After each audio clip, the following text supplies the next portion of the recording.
കണ്ണൂർ ലോബിയിലുള്ള ഒരു നേതാവ്, ഒരു പ്രശസ്തനായ നേതാവ്, എല്ലാവർക്കും അറിയാം. പേരെന്തായാലും ഞാൻ തൽക്കാലം ഇപ്പോൾ വെളിപ്പെടുത്തുന്നില്ല, പേര് വെളിപ്പെടുത്തും. ഏത് പാർട്ടിയാണ്?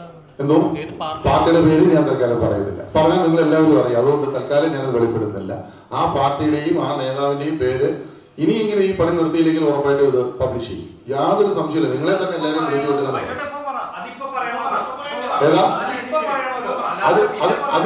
അതിപ്പോ പറയാനുള്ള കാരണം എന്ന് പറഞ്ഞാൽ, ഇപ്പൊ പറയാതിരിക്കേണ്ട കാരണം അത് ഈ ഗവൺമെന്റ് സൈഡിൽ നിന്ന് ഒരു സംസാരം നടന്നതിന്റെ പേര് മാത്രമാണ്.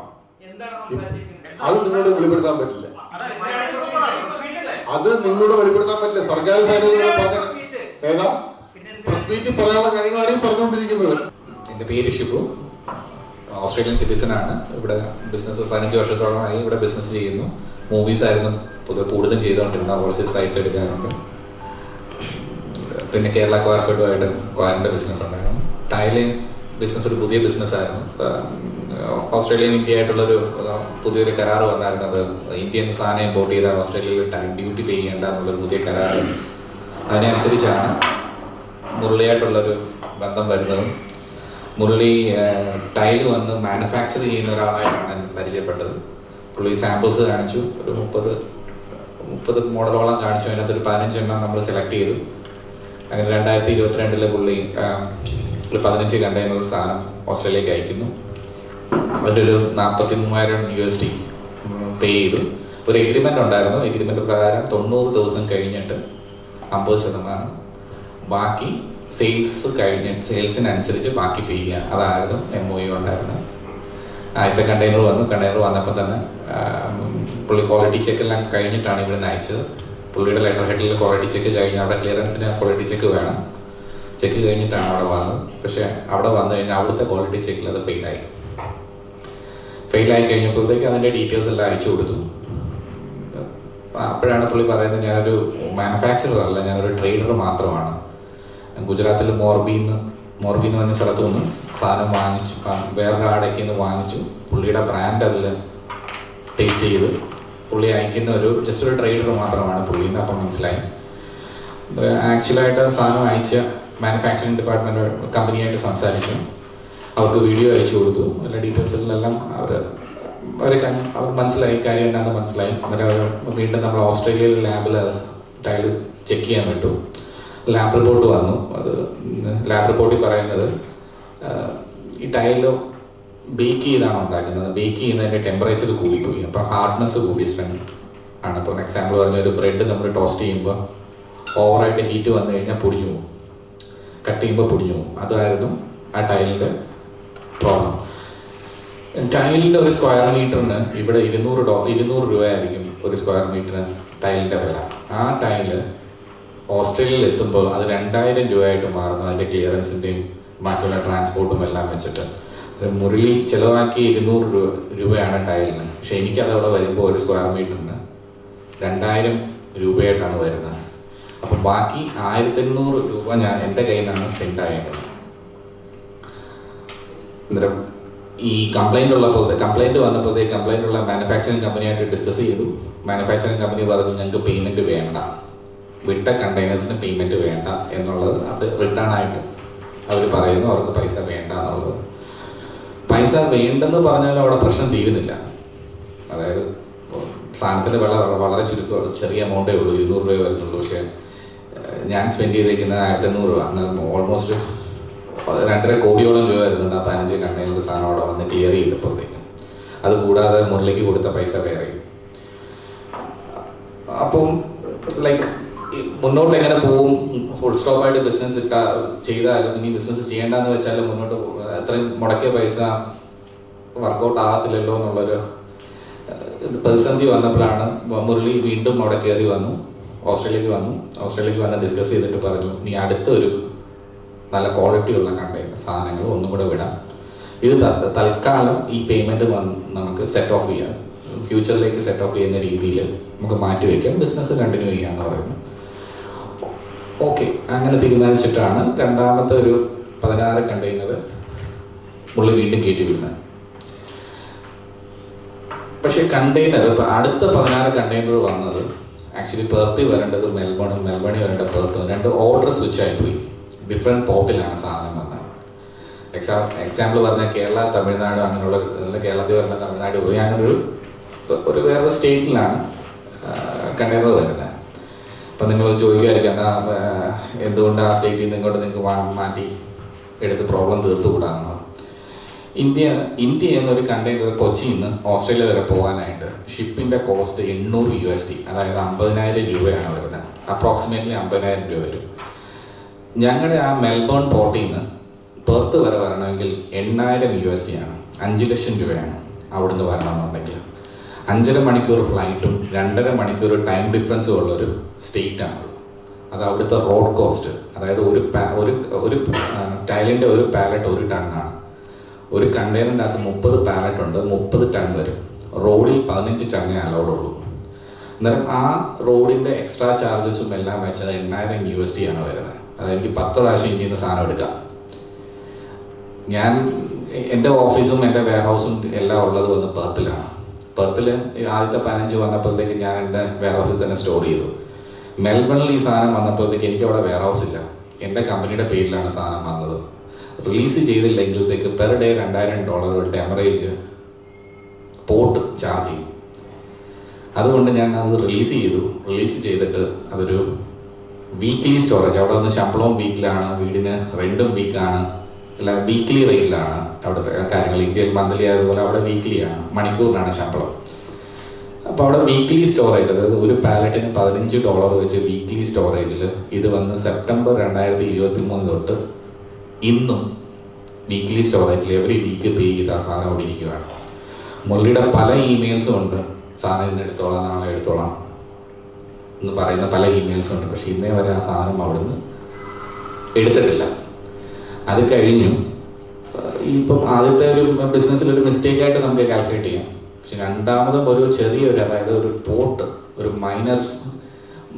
മൈനർ സാധനത്തിൽ പോലും ഒരു ഇത്രയും വലിയ മിസ്റ്റേക്ക് വരുമ്പോഴത്തേക്ക് അത് പുള്ളിയായിട്ട് ബിസിനസ് മുന്നോട്ട് കൊണ്ടുപോകുക എന്ന് പറയുന്നത് ഒരു വളരെ ബുദ്ധിമുട്ടുള്ള കാര്യമാണ്.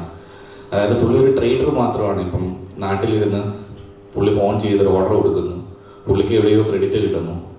അന്നേരം ഓർഡർ കൊടുക്കുന്ന കമ്പനി വന്ന് സാധനം വാങ്ങിക്കുന്നു, അവർക്ക് അതിൻ്റെ ഉത്തരവാദിത്വമില്ല. പുള്ളിക്ക് ഇവിടുന്ന് ചെയ്യുമ്പോൾ പുള്ളിക്ക് ഇവിടെ ഉത്തരവാദിത്വമില്ല. അവിടെ വന്ന് ക്ലിയർ ചെയ്യുന്ന എൻ്റെ പേയ്മെൻറ്റ് രണ്ടാമത് ക്ലിയർ ചെയ്തപ്പോൾ ഓൾമോസ്റ്റ് 2.5 കോടി അവിടെ ചിലവായി. രണ്ടാമത് ക്ലിയർ ചെയ്തപ്പോൾ അത് കഴിഞ്ഞിട്ട് വീണ്ടും അതിൻ്റെ സ്റ്റോറേജ് ഇപ്പോഴും പേ ചെയ്തുകൊണ്ടിരിക്കുന്നു. ആ ഇഷ്യൂവിലാണ് മുരളിയായിട്ട് ബിസിനസ് നിർത്തിയിട്ട് അടുത്ത വെണ്ടറും കേരളത്തിൽ നിന്ന് തന്നെയാണ്, നിങ്ങൾക്കെല്ലാം അറിയപ്പെടുന്ന ബി ഉണ്ണികൃഷ്ണൻ എന്ന് പറഞ്ഞ പുള്ളിയുടെ UKP എക്സ്പോർട്ട് എന്ന കമ്പനിയാണ് എനിക്ക് പിന്നെ സാധനം അയച്ചു തരാൻ പറയുന്നത്. വളരെ നല്ല സാധനമായിരുന്നു. അത് കണ്ടിന്യൂസ് ആയിട്ട് ബിസിനസ് നടക്കുന്നുണ്ട്. കണ്ടിന്യൂസ് ആയിട്ട് എല്ലാ മാസവും കുറഞ്ഞൊരു 10 കണ്ടെയ്നറെങ്കിലും ഇവിടുന്ന് കയറി പോകുന്നുണ്ട്. നല്ലതായിട്ട് പോകുന്നു.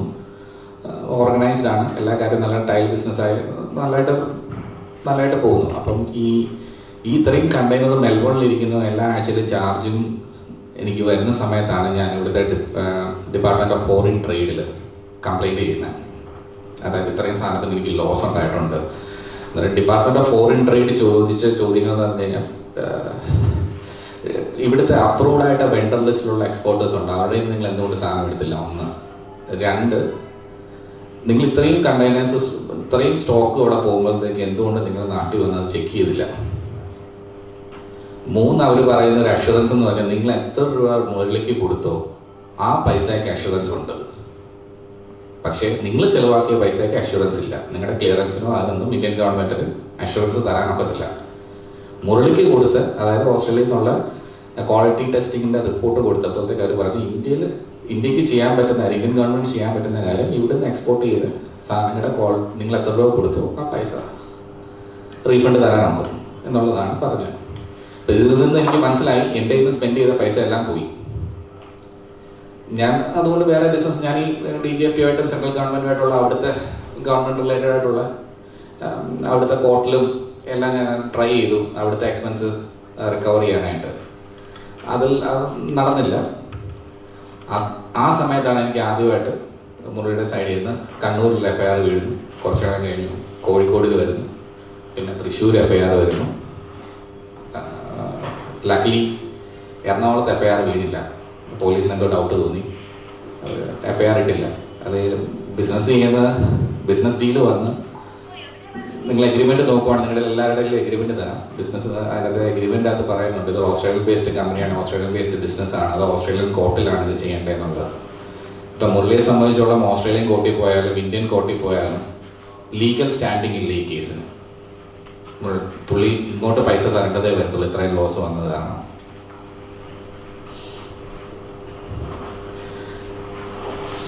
ആ സിറ്റുവേഷനിലാണ് നിൽക്കുന്നത്. നിങ്ങളിപ്പോൾ മുരളിയുടെ പത്രസമ്മേളനം നിങ്ങളൊന്ന് കുറേ പേരെങ്കിലും കണ്ടിരുന്നിരിക്കും.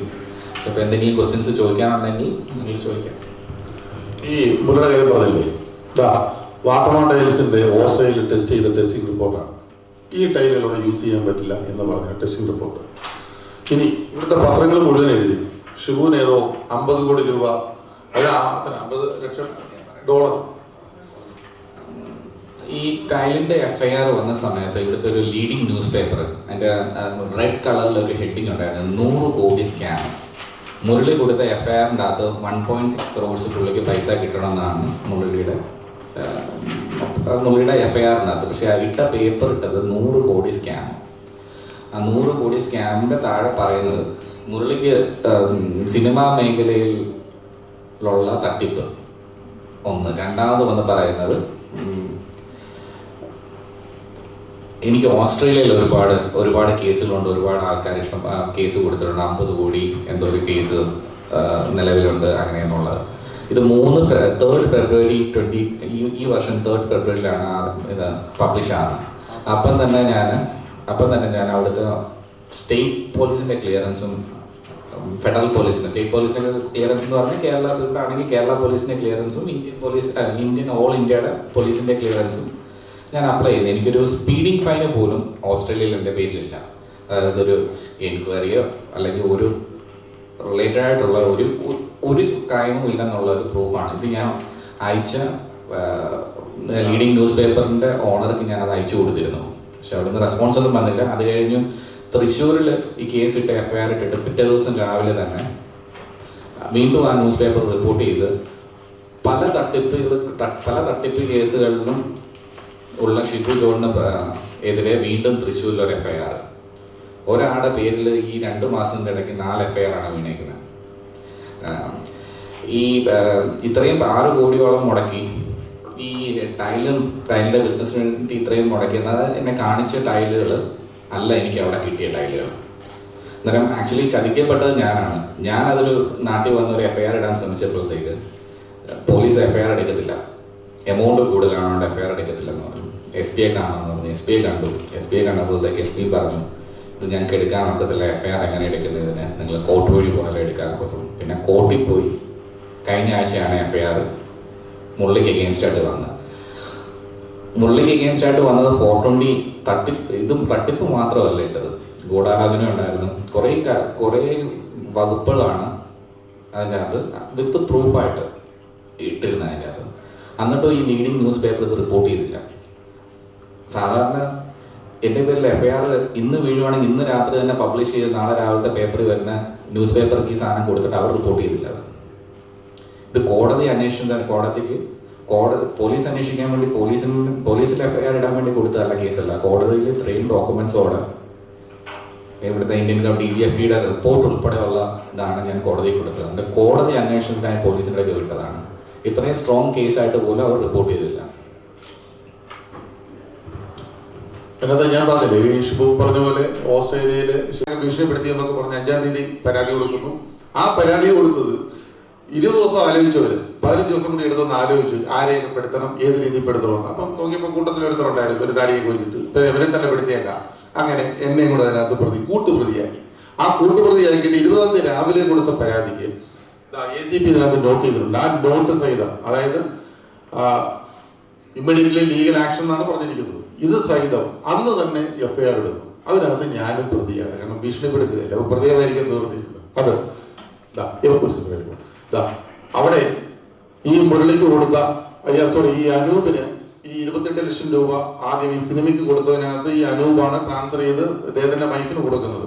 അന്നേ ദിവസം തന്നെ 8,60,000 തിരിച്ചു കൊടുത്തതും ബാക്കി ഓസ്ട്രേലിയയിൽ കൊടുത്തതിന്റെ എല്ലാ കണക്കുകളും ഇതിൽ കിടക്കുന്നു. ട്രാൻസ്ഫർ ചെയ്ത കണക്കുകളെല്ലാമാണ് ഈ കാണുന്നത്.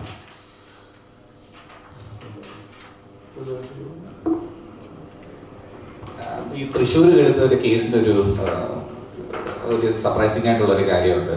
4-ാം തീയതി കോടതി വളപ്പിൽ വെച്ച് ഭീഷണിപ്പെടുത്തിയെന്നാണ് കേസ് കൊടുത്തേക്കുന്നത്. ഞാനും ബൈച്ചേട്ടനും കൂടെ 4-ാം തീയതി ഭീഷണിപ്പെടുത്തിയെന്നാണ് കേസ് കൊടുത്തേക്കുന്നത്. 4-ാം തീയതി ഞാൻ ഓസ്ട്രേലിയയിൽ നിന്ന് ഇവിടെ ലാൻഡ് ചെയ്തിട്ടില്ല. ഞാൻ എൻ്റെ പാസ്പോർട്ടിൻ്റെ കോപ്പിയായിട്ട് തൃശ്ശൂർ സ്റ്റേഷൻ ഓഫീസറെ കണ്ടിരുന്നു. സ്റ്റേഷൻ ഓഫീസർ കാണിച്ചപ്പോൾ സ്റ്റേഷൻ ഓഫീസർ എന്നോട് പറഞ്ഞത് ഈ കംപ്ലൈൻറ്റിനെ ഞങ്ങൾ കണ്ടിട്ടില്ല. ACPയുടെ ഒക്കെ ഒരു ഫോർവേഡഡ് പെറ്റീഷൻ വന്ന് ലീഗൽ ആക്ഷൻ എടുക്കാൻ പറഞ്ഞു, FIR ഇടാൻ പറഞ്ഞു. അത് ഞങ്ങൾ FIR ഇട്ടു. ഞാൻ കൊടുക്കുന്ന ഒരു ഡോക്യുമെൻ്റ് അവർക്ക് വാങ്ങിക്കാൻ ഒക്കത്തില്ല. വാദി വന്ന് ഡോക്യുമെൻ്റ് കൊടുത്ത ശേഷമേ പ്രതിയുടെ കയ്യിൽ നിന്ന് ഡോക്യുമെൻ്റ് വാങ്ങിക്കാൻ ഒക്കത്തുള്ളൂ. കണ്ണൂരും കോഴിക്കോടും കേസ് ഞാൻ സ്ക്വാഷ് ചെയ്യാൻ വേണ്ടി ഹൈക്കോടതി കൊടുത്തു. ഹൈക്കോടതിയിൽ നിന്ന് ഓർഡർ വന്നു. പ്രൈമാ ഫേഷ്യ അതിൻ്റെ ഒരു കുറ്റവും അവർക്ക് കാണാൻ ഒക്കുന്നില്ല. അതുകൊണ്ട് no action to be taken against the petition. എനിക്കെതിരെ ഒരു ആക്ഷനും പോലീസ് എടുക്കില്ലെന്നുള്ളത് ഓർഡറും വന്നു. അത് കഴിഞ്ഞിട്ട് രണ്ടാമത്തെ ഹിയറിംഗ് ആയിരുന്നു. 2-ാം തീയതി ആയിരുന്നു. ഈ മാസം 2-ാം തീയതി ആയിരുന്നു ഹൈക്കോടതിയിൽ. ഈ മുരളിയും എല്ലാവരെയും ഹൈക്കോടതിയിൽ വിളിപ്പിച്ചിട്ടുണ്ടായിരുന്നു. 2-ാം തീയതി അവരെ വിളിച്ചിട്ടുണ്ടായിരുന്നു. ആരും കോടതിയിൽ ഹാജരായില്ല. FIR ഇടുക, പിറ്റേ ദിവസം രാവിലെ പേപ്പറിൽ വരിക, അത് കഴിഞ്ഞിട്ടുള്ള ഒരു മൂവ്മെൻറ്റും, അതായത് ഇവർ പോലീസ് വിളിച്ചാൽ പോലീസിനൊരു ഫാക്സ് ഇല്ല അവിടേക്ക്. അതാണ് ഇപ്പം നടന്നുകൊണ്ടിരിക്കുന്നത്. FIR ഇടുക, പിറ്റേ ദിവസം രാവിലെ പേപ്പർ വരും, പിന്നെ ഇവരെ പറ്റിയ അഡ്രസ് ഇല്ല. ശ്രീ ഷിബു ചോദിച്ചോളൂ. അപ്പം താങ്കൾ കുറച്ചു മുമ്പ് പറയുന്നത്, അപ്പം അവർ വെള്ളമുരളി ഒരു പ്രസ് മീറ്റ് നടത്തിയിരുന്നു. അദ്ദേഹം പറഞ്ഞായിരുന്നു, അതായത് നിങ്ങൾ പറയുന്നു ടൈലിന് ക്വാളിറ്റി ഇല്ല, ഇതിലേക്ക് ഇഷ്യൂസ് നടക്കുന്ന സമയത്ത് പോലും നിങ്ങൾ സോഷ്യൽ മീഡിയയിലൂടെ അവരെ പ്രൊമോട്ട് ചെയ്ത് ടൈൽസിനെ കുറിച്ചൊരു പ്രൊമോട്ട് ചെയ്യുന്ന വീഡിയോസുകൾ ഇട്ടിരുന്നു എന്ന് അദ്ദേഹത്തിന് പ്രസ് മീറ്റിൽ പറഞ്ഞിരുന്നു. അപ്പോൾ ഇങ്ങനൊരു ഇഷ്യൂ ഉള്ളപ്പോൾ എന്തുകൊണ്ട് അങ്ങനെ ചെയ്തു? അങ്ങനെ ശരിക്കും അത് എന്തെങ്കിലും സത്യാവസ്ഥ ഉണ്ടോ? ഇല്ല, അതിപ്പം ആക്ച്വലി നമ്മൾ ടൈൽസ് വന്ന് അവരുടെ നിന്ന് മാത്രമല്ല ടൈൽസ് എടുക്കുന്നത്, വെള്ളമുരളിയുടെ നിന്ന് മാത്രമല്ല ടൈൽസ് എടുക്കുന്നത്. നമുക്ക് വെളിയിൽ നിന്ന് വേറെയും ടൈൽസ് എടുക്കുന്നുണ്ടായിരുന്നു. ഓക്കെ, ക്വാളിറ്റി റിപ്പോർട്ട് നമ്മൾ എടുത്തു. ക്വാളിറ്റി റിപ്പോർട്ട് ക്വാളിറ്റി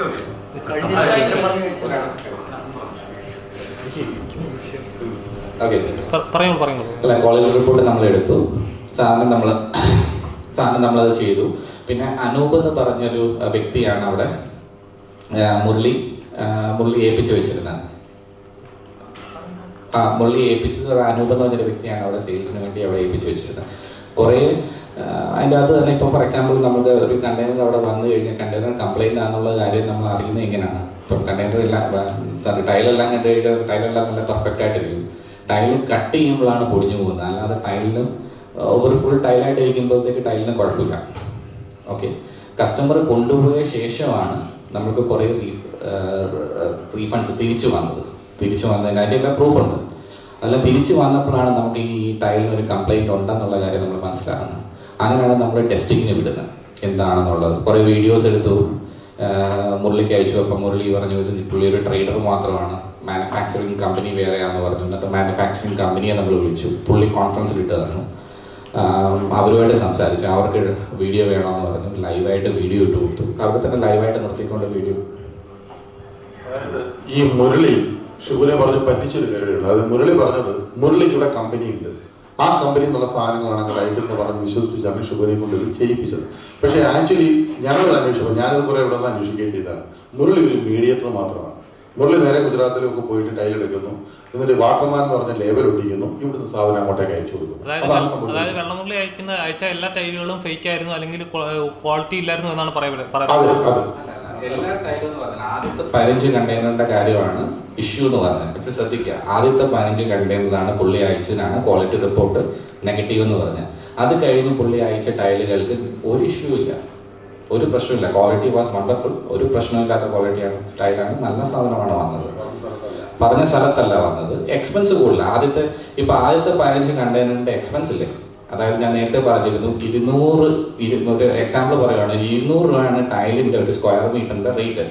ഇത് എൻ്റെ ഓഫീസിൽ അവിടെ എത്തുമ്പോഴത്തേക്ക് ഞാനത് 1800 കൂടി ഇട്ടാലാണ്, അതായത് മൊത്തം വാല്യൂ വരുന്നത് 2000 രൂപ എനിക്ക് അവിടെ ലാൻഡിങ് കോസ്റ്റ് വരുന്നുണ്ട്.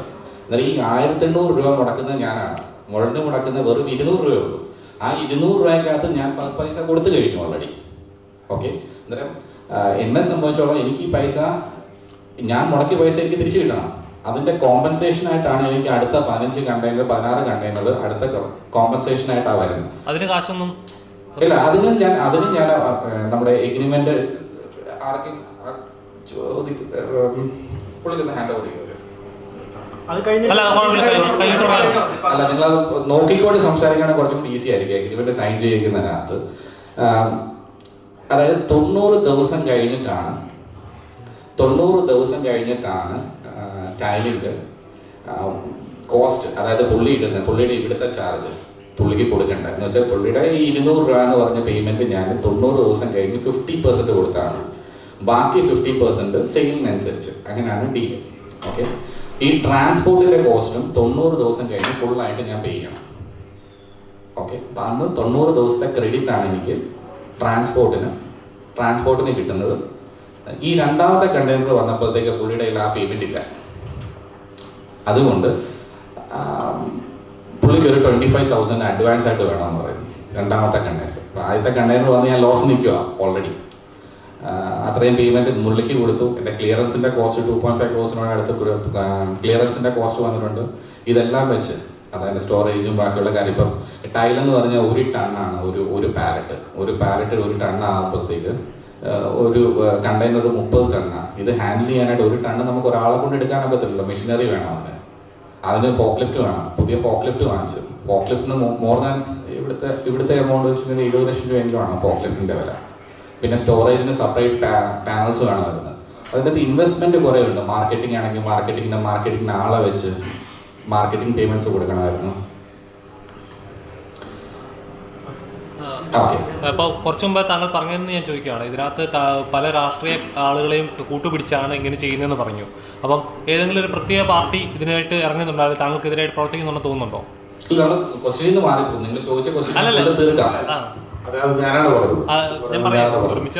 ഞാൻ ഇത് അന്വേഷിച്ച് വളരെ വ്യക്തമായിട്ട് എനിക്ക് മനസ്സിലായി. കണ്ണൂർ ലോബിയിലുള്ള ഒരു നേതാവ്, ഒരു പ്രശസ്തനായ നേതാവ്, എല്ലാവർക്കും അറിയാം. പേരെന്തായാലും ഞാൻ തൽക്കാലം ഇപ്പോൾ വെളിപ്പെടുത്തുന്നില്ല. പേര് വെളിപ്പെടുത്തും. ഏത് പാർട്ടിയാണ്?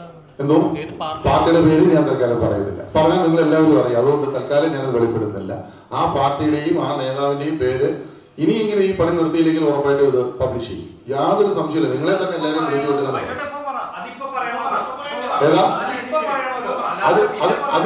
അതിപ്പോ പറയാനുള്ള കാരണം എന്ന് പറഞ്ഞാൽ ഇപ്പൊ പറയാതിരിക്കേണ്ട കാരണം അത് ഈ ഗവൺമെന്റ് സൈഡിൽ നിന്ന് ഒരു സംസാരം നടന്നതിന്റെ പേര് മാത്രമാണ്. അത് നിങ്ങളോട് വെളിപ്പെടുത്താൻ പറ്റില്ല. സർക്കാർ സൈഡിൽ നിന്ന് പറഞ്ഞ ഏതാ പ്രസ് മീറ്റിൽ പറയാനുള്ള കാര്യങ്ങളാണ് ഈ പറഞ്ഞുകൊണ്ടിരിക്കുന്നത്. അതെ ഏതാ സമയത്ത് തന്നെ എന്താണ് വിഷയം എന്നുള്ളത് പറഞ്ഞപ്പോ തന്നെ താങ്കൾ പറഞ്ഞതാണ് ഒരു നേതാവിന് ബന്ധമുണ്ടെന്ന്. ഒന്നാമത് കേരളത്തിലെ ഒരു തെരഞ്ഞെടുപ്പിന്റെ ഘട്ടത്തിൽ നിൽക്കുകയാണ്. രാഷ്ട്രീയ നേതാവിന് കേരളത്തിലെ മുഴുവൻ രാഷ്ട്രീയ നേതാക്കളെയും സംശയത്തിന്റെ മുന്നിൽ നിർത്താതെ ഒരിക്കലല്ല അടുത്ത് പറയാൻ സുഹൃത്തെ. ഞാനും ഈ ഓൺലൈനൊക്കെ ചെയ്യുന്ന ആളാണ്. അത് പറയുന്നത് ഒരിക്കലല്ല. അത് ഒരിക്കലുമല്ല. ആ നേതാവിന്റെ പേര് വെളിപ്പെടുത്തുന്നത് ഏതാനും ദിവസം വെളിപ്പെടുത്തും. ഒരു ഉത്തരവാദിത്തമില്ല. ആ കാര്യത്തിനകത്ത് യാതൊരു ഉത്തരവാദിത്തമില്ല. അങ്ങനെ നീ മുരളിയും ഈ വൗസരവാസന്റെ സന്തോഷം കൂടെ എനിക്കെതിരെ കേസ് ഫയൽ ചെയ്തു. അത് ഇവിടുത്തെ പ്രമുഖ ഒരു പത്രം എഴുതിയത് ഞാൻ. ഇവിടുത്തെ പ്രമുഖമായ ഒരു പത്രം അതുപോലും ഞാൻ കൂട്ടുപ്രതി എന്ന് പറഞ്ഞ് എഴുതി വെച്ചതിനാണ് വലിയ അക്ഷരത്തിൽ. ഇതാ ഇവിടെ കുഴപ്പമുണ്ട്. എന്തിനാ എഴുതി വെച്ചത്? അവർക്ക് എന്താണ് ധാർമ്മിക ഉത്തരവാദിത്വം? എന്താണ് ധാർമ്മിക മൂല്യം? അവര് കണ്ടോ? ആളുടെ പേര് ഞാൻ ഇപ്പൊ തൽക്കാലം പറയില്ല. അത് ബുദ്ധിമുട്ടുണ്ട്. ഇപ്പൊ പറയുന്നതിന് ബുദ്ധിമുട്ടെന്ന് പറഞ്ഞാൽ ഒന്നാമത് ഇലക്ഷനാണ്. ആ ഇലക്ഷൻ സമയമാണ് എനിക്ക് പറയുന്നതിന് വളരെയധികം ബുദ്ധിമുട്ടാണ് പേര് പറയുന്നത്.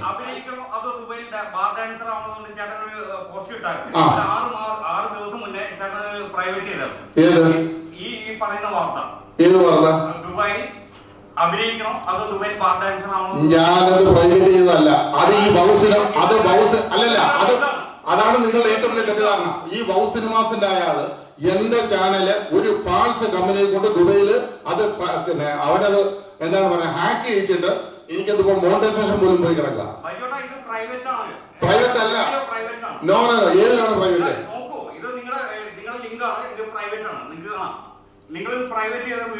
ഏത് വീഡിയോ? ഞാൻ നിങ്ങൾക്ക് കാണിച്ചോ? ചാനലല്ല. ഞാൻ നിങ്ങൾക്ക് ഫേസ്ബുക്കിൽ നിങ്ങൾക്ക് കാണണോ? ബൈജു ചേട്ടൻ ഇട്ട ഒരു ഫോട്ടോ ആണ്, ഒരു വീഡിയോ ആണ്. അത് താങ്കൾ പ്രൈവറ്റ് ചെയ്തിട്ട് പ്രൈവറ്റ് എന്ന് കാണിക്കുന്നത്. യൂട്യൂബിൽ എനിക്കറിയില്ല. ഞാൻ ഫേസ്ബുക്കിന്റെ കാര്യമാണ് പറഞ്ഞത്. യൂട്യൂബിൽ എനിക്കറിയില്ല. ചെയ്ത വാർത്ത ചേട്ടൻ 6 ദിവസം മുന്നെയാണ് പ്രൈവറ്റ് ഇല്ല, ത്രിവിക്രമനെതിരെ ചെയ്ത വാർത്ത അയാൾ തന്നെയാണ് ചാനൽ ഹാക്ക് ചെയ്തിട്ട് അതിന്റെ മോണിറ്റൈസേഷൻ കളഞ്ഞത് 2 ചാനലില് ഇപ്പൊ നടന്നിരിക്കുന്നതാണ്. 30 ദിവസത്തേക്ക് ഞങ്ങളെല്ലാം സോഷ്യൽ മീഡിയ ടീമാണ്. ഒരിക്കലും ചേട്ടന്റെ ടീമിനെ ഇതിനെ ഒന്നും ചെയ്തല്ല, ചേട്ടൻ പ്രൈവറ്റ് ചെയ്തതാണ്. ഏതാ യൂട്യൂബിൽ ഞാനത് ചെക്ക് ചെയ്തിട്ട് പറയാം. ഉറപ്പായിട്ട് ചെക്ക് ചെയ്തിട്ട് പറയാം. ഞാൻ ചെക്ക് ചെയ്തിട്ട് പറയാം. ടെക്നിക്കലായിട്ട് പറഞ്ഞുകൊണ്ട് ഞാൻ ഒരു കാര്യം പറഞ്ഞോട്ടെ. ഇതിന്റെ അകത്ത് എനിക്കറിയാം ഈ വീഡിയോ പ്രൈവറ്റ് ആയെന്നുള്ള കാര്യം. യൂട്യൂബിന്റെ അല്ല, ബേസിക്കലി അല്ല, ഒരു മിനിറ്റ് പറഞ്ഞോട്ടെ. അല്ല, അതിനകത്ത് അല്ല, ഒരു മിനിറ്റ് സുഹൃത്ത് ഞാൻ പറഞ്ഞിരുന്നോട്ടെ. നിങ്ങൾക്കൊരു ആൻസർ വേണോ? ഒരു മിനിറ്റ്, നിങ്ങൾക്കൊരു ആൻസർ വേണോ? അല്ല, കറക്റ്റ് ഒരു ആൻസർ പറയാം. അതിന് ഫേസ്ബുക്ക് വന്ന് ഫേസ്ബുക്കിനെ ഒരു മിനിറ്റ്, ഫേസ്ബുക്കിൽ ലിങ്ക് വന്ന് യൂട്യൂബിന്റെ ലിങ്കാണ് ഫേസ്ബുക്കിൽ കൊടുക്കുന്നത്. ഓക്കെ അല്ലേ? ആണല്ലോ. അന്നേരം ഫേസ്ബുക്കിന് വന്നിട്ട് സ്ട്രൈക്ക് ആയിട്ട് 30 ഡേയ്സിലേക്ക് അവർ സ്റ്റോപ്പ് ചെയ്ത് ആ കറക്റ്റ് ഒരു മിനിറ്റ് വെയിറ്റ് ചെയ്യും. അല്ല, അപ്പൊ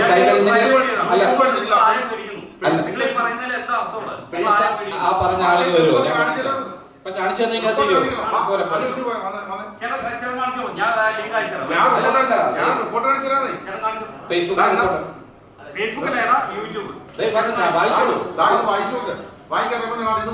ഞാൻ റെഡിയല്ലേ? This content was removed for an intellectual property violation. The post was reported by a third party for infringing their copyright. We don't show people to share content infringes.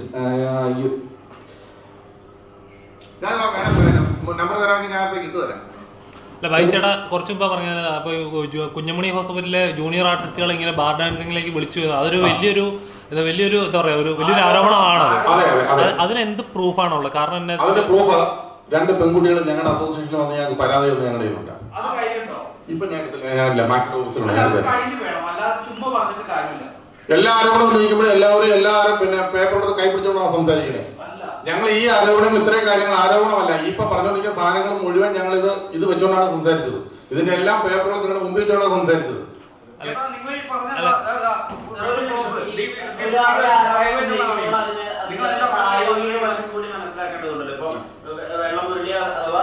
അല്ല,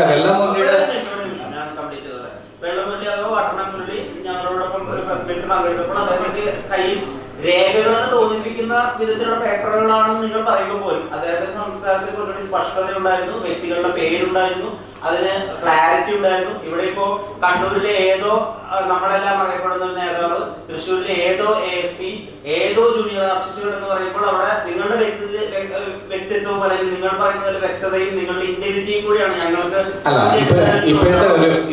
ഏർപ്പെടുത്തിയാൽ ഈ 10-69 വീഡിയോകൾ ഇവിടെ കൂടിയതിന് ഒരു കാരണം കൂടി ഉണ്ടാവുമായിരുന്നു. അല്ല, ഇപ്പോഴത്തെ ഇഷ്യൂ എന്താണ്? മുരളി ഇവിടെ സംസാരിച്ച് പത്രസമ്മേളനം നടത്തിയപ്പോൾ മുരളി പറഞ്ഞ വെള്ള പേപ്പർ കാണിച്ചിട്ട് എന്നെ 100 കോടി പറ്റിച്ചു എന്ന് പറയുന്നു. ഇപ്പോഴത്തെ ഇഷ്യൂ ഇവിടുത്തെ ഒരു ACPയോ അല്ലെങ്കിൽ ഇവിടുത്തെ ഒരു ത്രിവിക്രമനോ ബാർ ഡാൻസോ അതൊന്നും അല്ല ഇവിടുത്തെ ഇഷ്യൂ വന്ന് ഞാനൊരു പ്രവാസിയായിട്ട് ഞാൻ ഇവിടുന്ന് പോയി, എൻ്റെ കയ്യിൽ നിന്ന് ഇത്രയും പൈസ പോയ ശേഷം എനിക്കെതിരെ ഇത്ര കേസ്. ഓക്കെ, ഈ പ്രശ്നമായിട്ട് ബന്ധപ്പെട്ട് ഇപ്പൊ നിങ്ങൾ ചോദിക്കുവാണ്, ഒരു പുള്ളി ചോദിച്ചു ഈ ടൈലിന്റെ ക്വാളിറ്റിയുടെ കാര്യത്തെ പറ്റി ചോദിച്ചു. ക്വാളിറ്റി റിപ്പോർട്ട് ഇവിടെ ഉണ്ട്. അത് ഓൾറെഡി വന്ന് ഇന്ത്യൻ ഗവൺമെന്റ് DGFT അപ്രൂവ് ചെയ്തൊരു സാധനമാണ് ഇവിടെ ഉള്ളത്. അതിന്റെ പ്രൂഫ് ചോദിക്കുക, അതിന്റെ പ്രൂഫ് കറക്റ്റായിട്ട് തിരിച്ചു തരും. ഇപ്പൊ മുരളിക്ക് അയച്ചു കൊടുത്ത പൈസയുടെ റെസിപ്റ്റ് ചോദിക്കുക, റെസിപ്റ്റ് ഉണ്ട്, റെസിപ്റ്റ് തരും. മുരളി ഇട്ട FIR ഡീറ്റെയിൽസ് ചോദിക്കുക, FIR ഡീറ്റെയിൽസ് കയ്യിലുണ്ട്. കോടതി വന്ന് പുള്ളിക്ക് എഗെയിൻസ്റ്റ് ആയിട്ട് കൊടുത്ത് എനിക്ക് ഇതായിട്ട് കൊടുത്ത് ഇൻട്രീം ഓർഡർ നിങ്ങൾ ചോദിക്കുക, ഡോക്യുമെന്റ്സ് ഇവിടെ ഉണ്ട്. ഇതിപ്പോ നിങ്ങൾ ഇപ്പൊ ഇത്രയും പേര് ഇവിടെ ഇരിക്കുന്നവർക്ക് നിങ്ങൾക്ക് കൊണ്ടുപോയ ഒരു FIR ആരുടെങ്കിലും പേരിടാൻ ആക്കുമോ? അല്ലെ, ഒരു മിനിറ്റ്. അല്ല, ഏതോ ഒരു രാഷ്ട്രീയ നേതാവെന്ന് പറയാനുള്ള കാരണം എന്ന് വെച്ചാൽ നിങ്ങൾ വിചാരിച്ചാൽ ഒരാളുടെ പേരിൽ 4 FIR ഇടാൻ ആക്കുമോ? ഒരു മന്ത്രി, ഒരു പോലീസോ എന്തെങ്കിലും ഒരു അൺവാണ്ടഡ് ആയിട്ടുള്ള ഒരാള് വ്യക്തമായിട്ട് വ്യക്തിഹത്യ ചെയ്യുന്ന രീതിയിലാണ് പറയുന്നത്. നിങ്ങൾ ഒന്നുകിൽ രാഷ്ട്രീയ നേതാവിന്റെ പേര് വ്യക്തമായിട്ട് പറയണം. ഈ വ്യക്തിഹത്യ ചെയ്യുന്നത് ആളുടെ പേരെടുത്ത് പറഞ്ഞിട്ട് അവരെ ഏതെങ്കിലും വ്യക്തിഹത്യ ചെയ്യുകയാണെന്നാണ് വ്യക്തിഹത്യ. ഇത് വ്യക്തിഹത്യ അല്ല. ആരോപണം പറഞ്ഞത് ആരോപണം തന്നെയാണ്. ഇത് രാഷ്ട്രീയ നേതാവ് പറഞ്ഞ ആരോപണം തന്നെയാണ്. ഏതോ ആ നേതാവ് എന്ന് പറയുന്നത് കണ്ണൂർ ലോബിയുടെ പ്രധാനപ്പെട്ട ഒരു നേതാവാണ്. കണ്ണൂർ ലോബി എന്ന് സാധാരണ ഉദ്ദേശിക്കുന്നത് CPM-ലാണ്. അത് പറയാൻ എങ്ങനെ പറയാൻ പറ്റും? CPM മാത്രമാണ് എങ്ങനെ പറയാൻ പറ്റും? എങ്ങനെ പറയാൻ പറ്റും? കണ്ണൂർ ലോബി എന്ന കോൺഗ്രസ് അല്ല, കണ്ണൂർ ലോബി ഇല്ലേ? കേരളത്തിൽ ഏത് ആരോപണങ്ങൾ വരുമ്പോഴും കണ്ണൂർ ലോബി നിങ്ങൾ അതീ പിടിച്ച് ഞാനല്ല സുഹൃത്തുക്കളെ അതീ പിടിച്ച് ഞാനല്ല. ഞാനും ഒന്നാം തരം കമ്മ്യൂണിസ്റ്റുകാരായിരുന്നു. ഒന്നാം തരം കമ്മ്യൂണിസ്റ്റുകാരെ ചുമന്ന പൊടി പിടിച്ച ആള് തന്നെയാണ്. അത് യാതൊരു മാറ്റമില്ല. അതുകൊണ്ട് ആ രീതിയിലൊന്നും നിങ്ങൾ അതിനെ പിടിച്ച് വളച്ചൊടിക്കാൻ നോക്കണ്ട. അങ്ങനത്തെ ഒരു സംഗതി ഇല്ല. നിങ്ങൾ പറയുന്ന പോലല്ല. അതുകൊണ്ട് ഞങ്ങൾക്ക് ഇതിനകത്ത് ആ നേതാവ് ആരാണെന്നുള്ളത് ഉറപ്പായിട്ട് ഞാൻ ആ നേതാവിന്റെ പേര് വെളിപ്പെടുത്തും. ഞങ്ങൾ ഒന്ന് രണ്ട് കാര്യങ്ങൾ പറഞ്ഞിട്ടുണ്ട്. ആ കാര്യങ്ങൾ നോക്കട്ടെ, വരുമോ നോക്കട്ടെ. ഇനി എഫ്ഐആർ ആണെങ്കിൽ ഒരു എഫ്ഐആർ ഇട്ടെ. ഞാൻ വേറെ കാര്യം ചോദിക്കട്ടെ.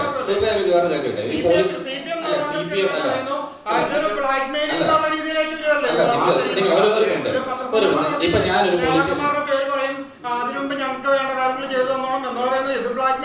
അല്ല ഒരു മിനിറ്റ് ഞാൻ പറയട്ടെ. ഇപ്പൊ ഞാനൊരു പോലീസ് സ്റ്റേഷനിൽ പോയിട്ട് ഞാൻ ചോദിക്കുക, എന്റെ കയ്യിലിരിക്കുന്ന ഡോക്യുമെന്റ്സ് എല്ലാം ഞാൻ കൊടുത്തിട്ട് പോലീസുകാരോട് ചോദിക്കുന്നു, നിങ്ങൾ അങ്ങനെ എഫ്ഐആർ എന്ന് ചോദിക്കുമ്പോഴത്തേക്ക് പോലീസുകാർ തന്നെ പറയുന്നുണ്ട്. അതായത് നിങ്ങൾ നേരത്തെ ചോദിച്ചില്ലേ, ACPയുടെ പേര് ചോദിച്ചില്ലേ, ACPയുടെ സിഗ്നേച്ചർ ഉള്ള സാധനം കയ്യിലുണ്ട്. നിങ്ങൾ കണ്ടുപിടിക്കുക ആരാണ്. ACPയുടെ കാര്യങ്ങളൊക്കെ പറയുമ്പോൾ രേഖകളുള്ള കാര്യങ്ങളാണ്. ഇതിനകത്ത് ഒരു രേഖയില്ല. ഒരു നിങ്ങൾ ഏതെങ്കിലും തരത്തിൽ ബന്ധപ്പെടുന്ന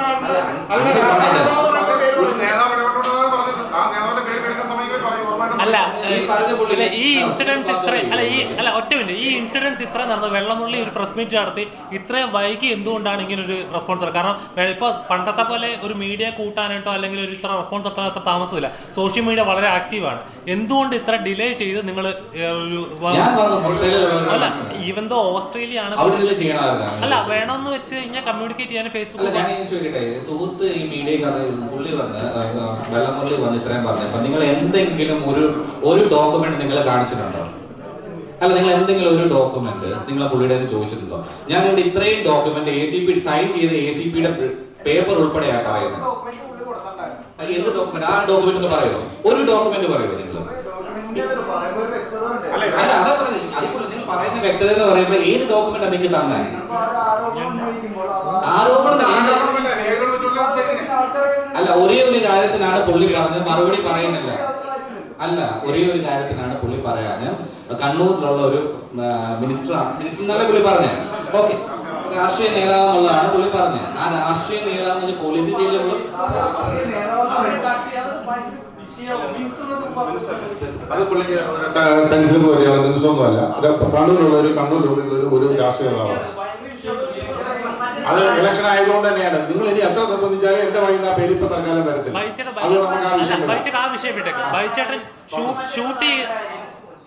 പ്രധാനപ്പെട്ട കാര്യം ഇപ്പോ വാട്ടർമാൻ പ്രൈവറ്റ് ലിമിറ്റഡ് എന്ന പേരിൽ ഓസ്ട്രേലിയ ബേസ് ചെയ്തുകൊണ്ട് നമ്മൾ കമ്പനി രജിസ്റ്റർ ചെയ്തിട്ടുണ്ട്.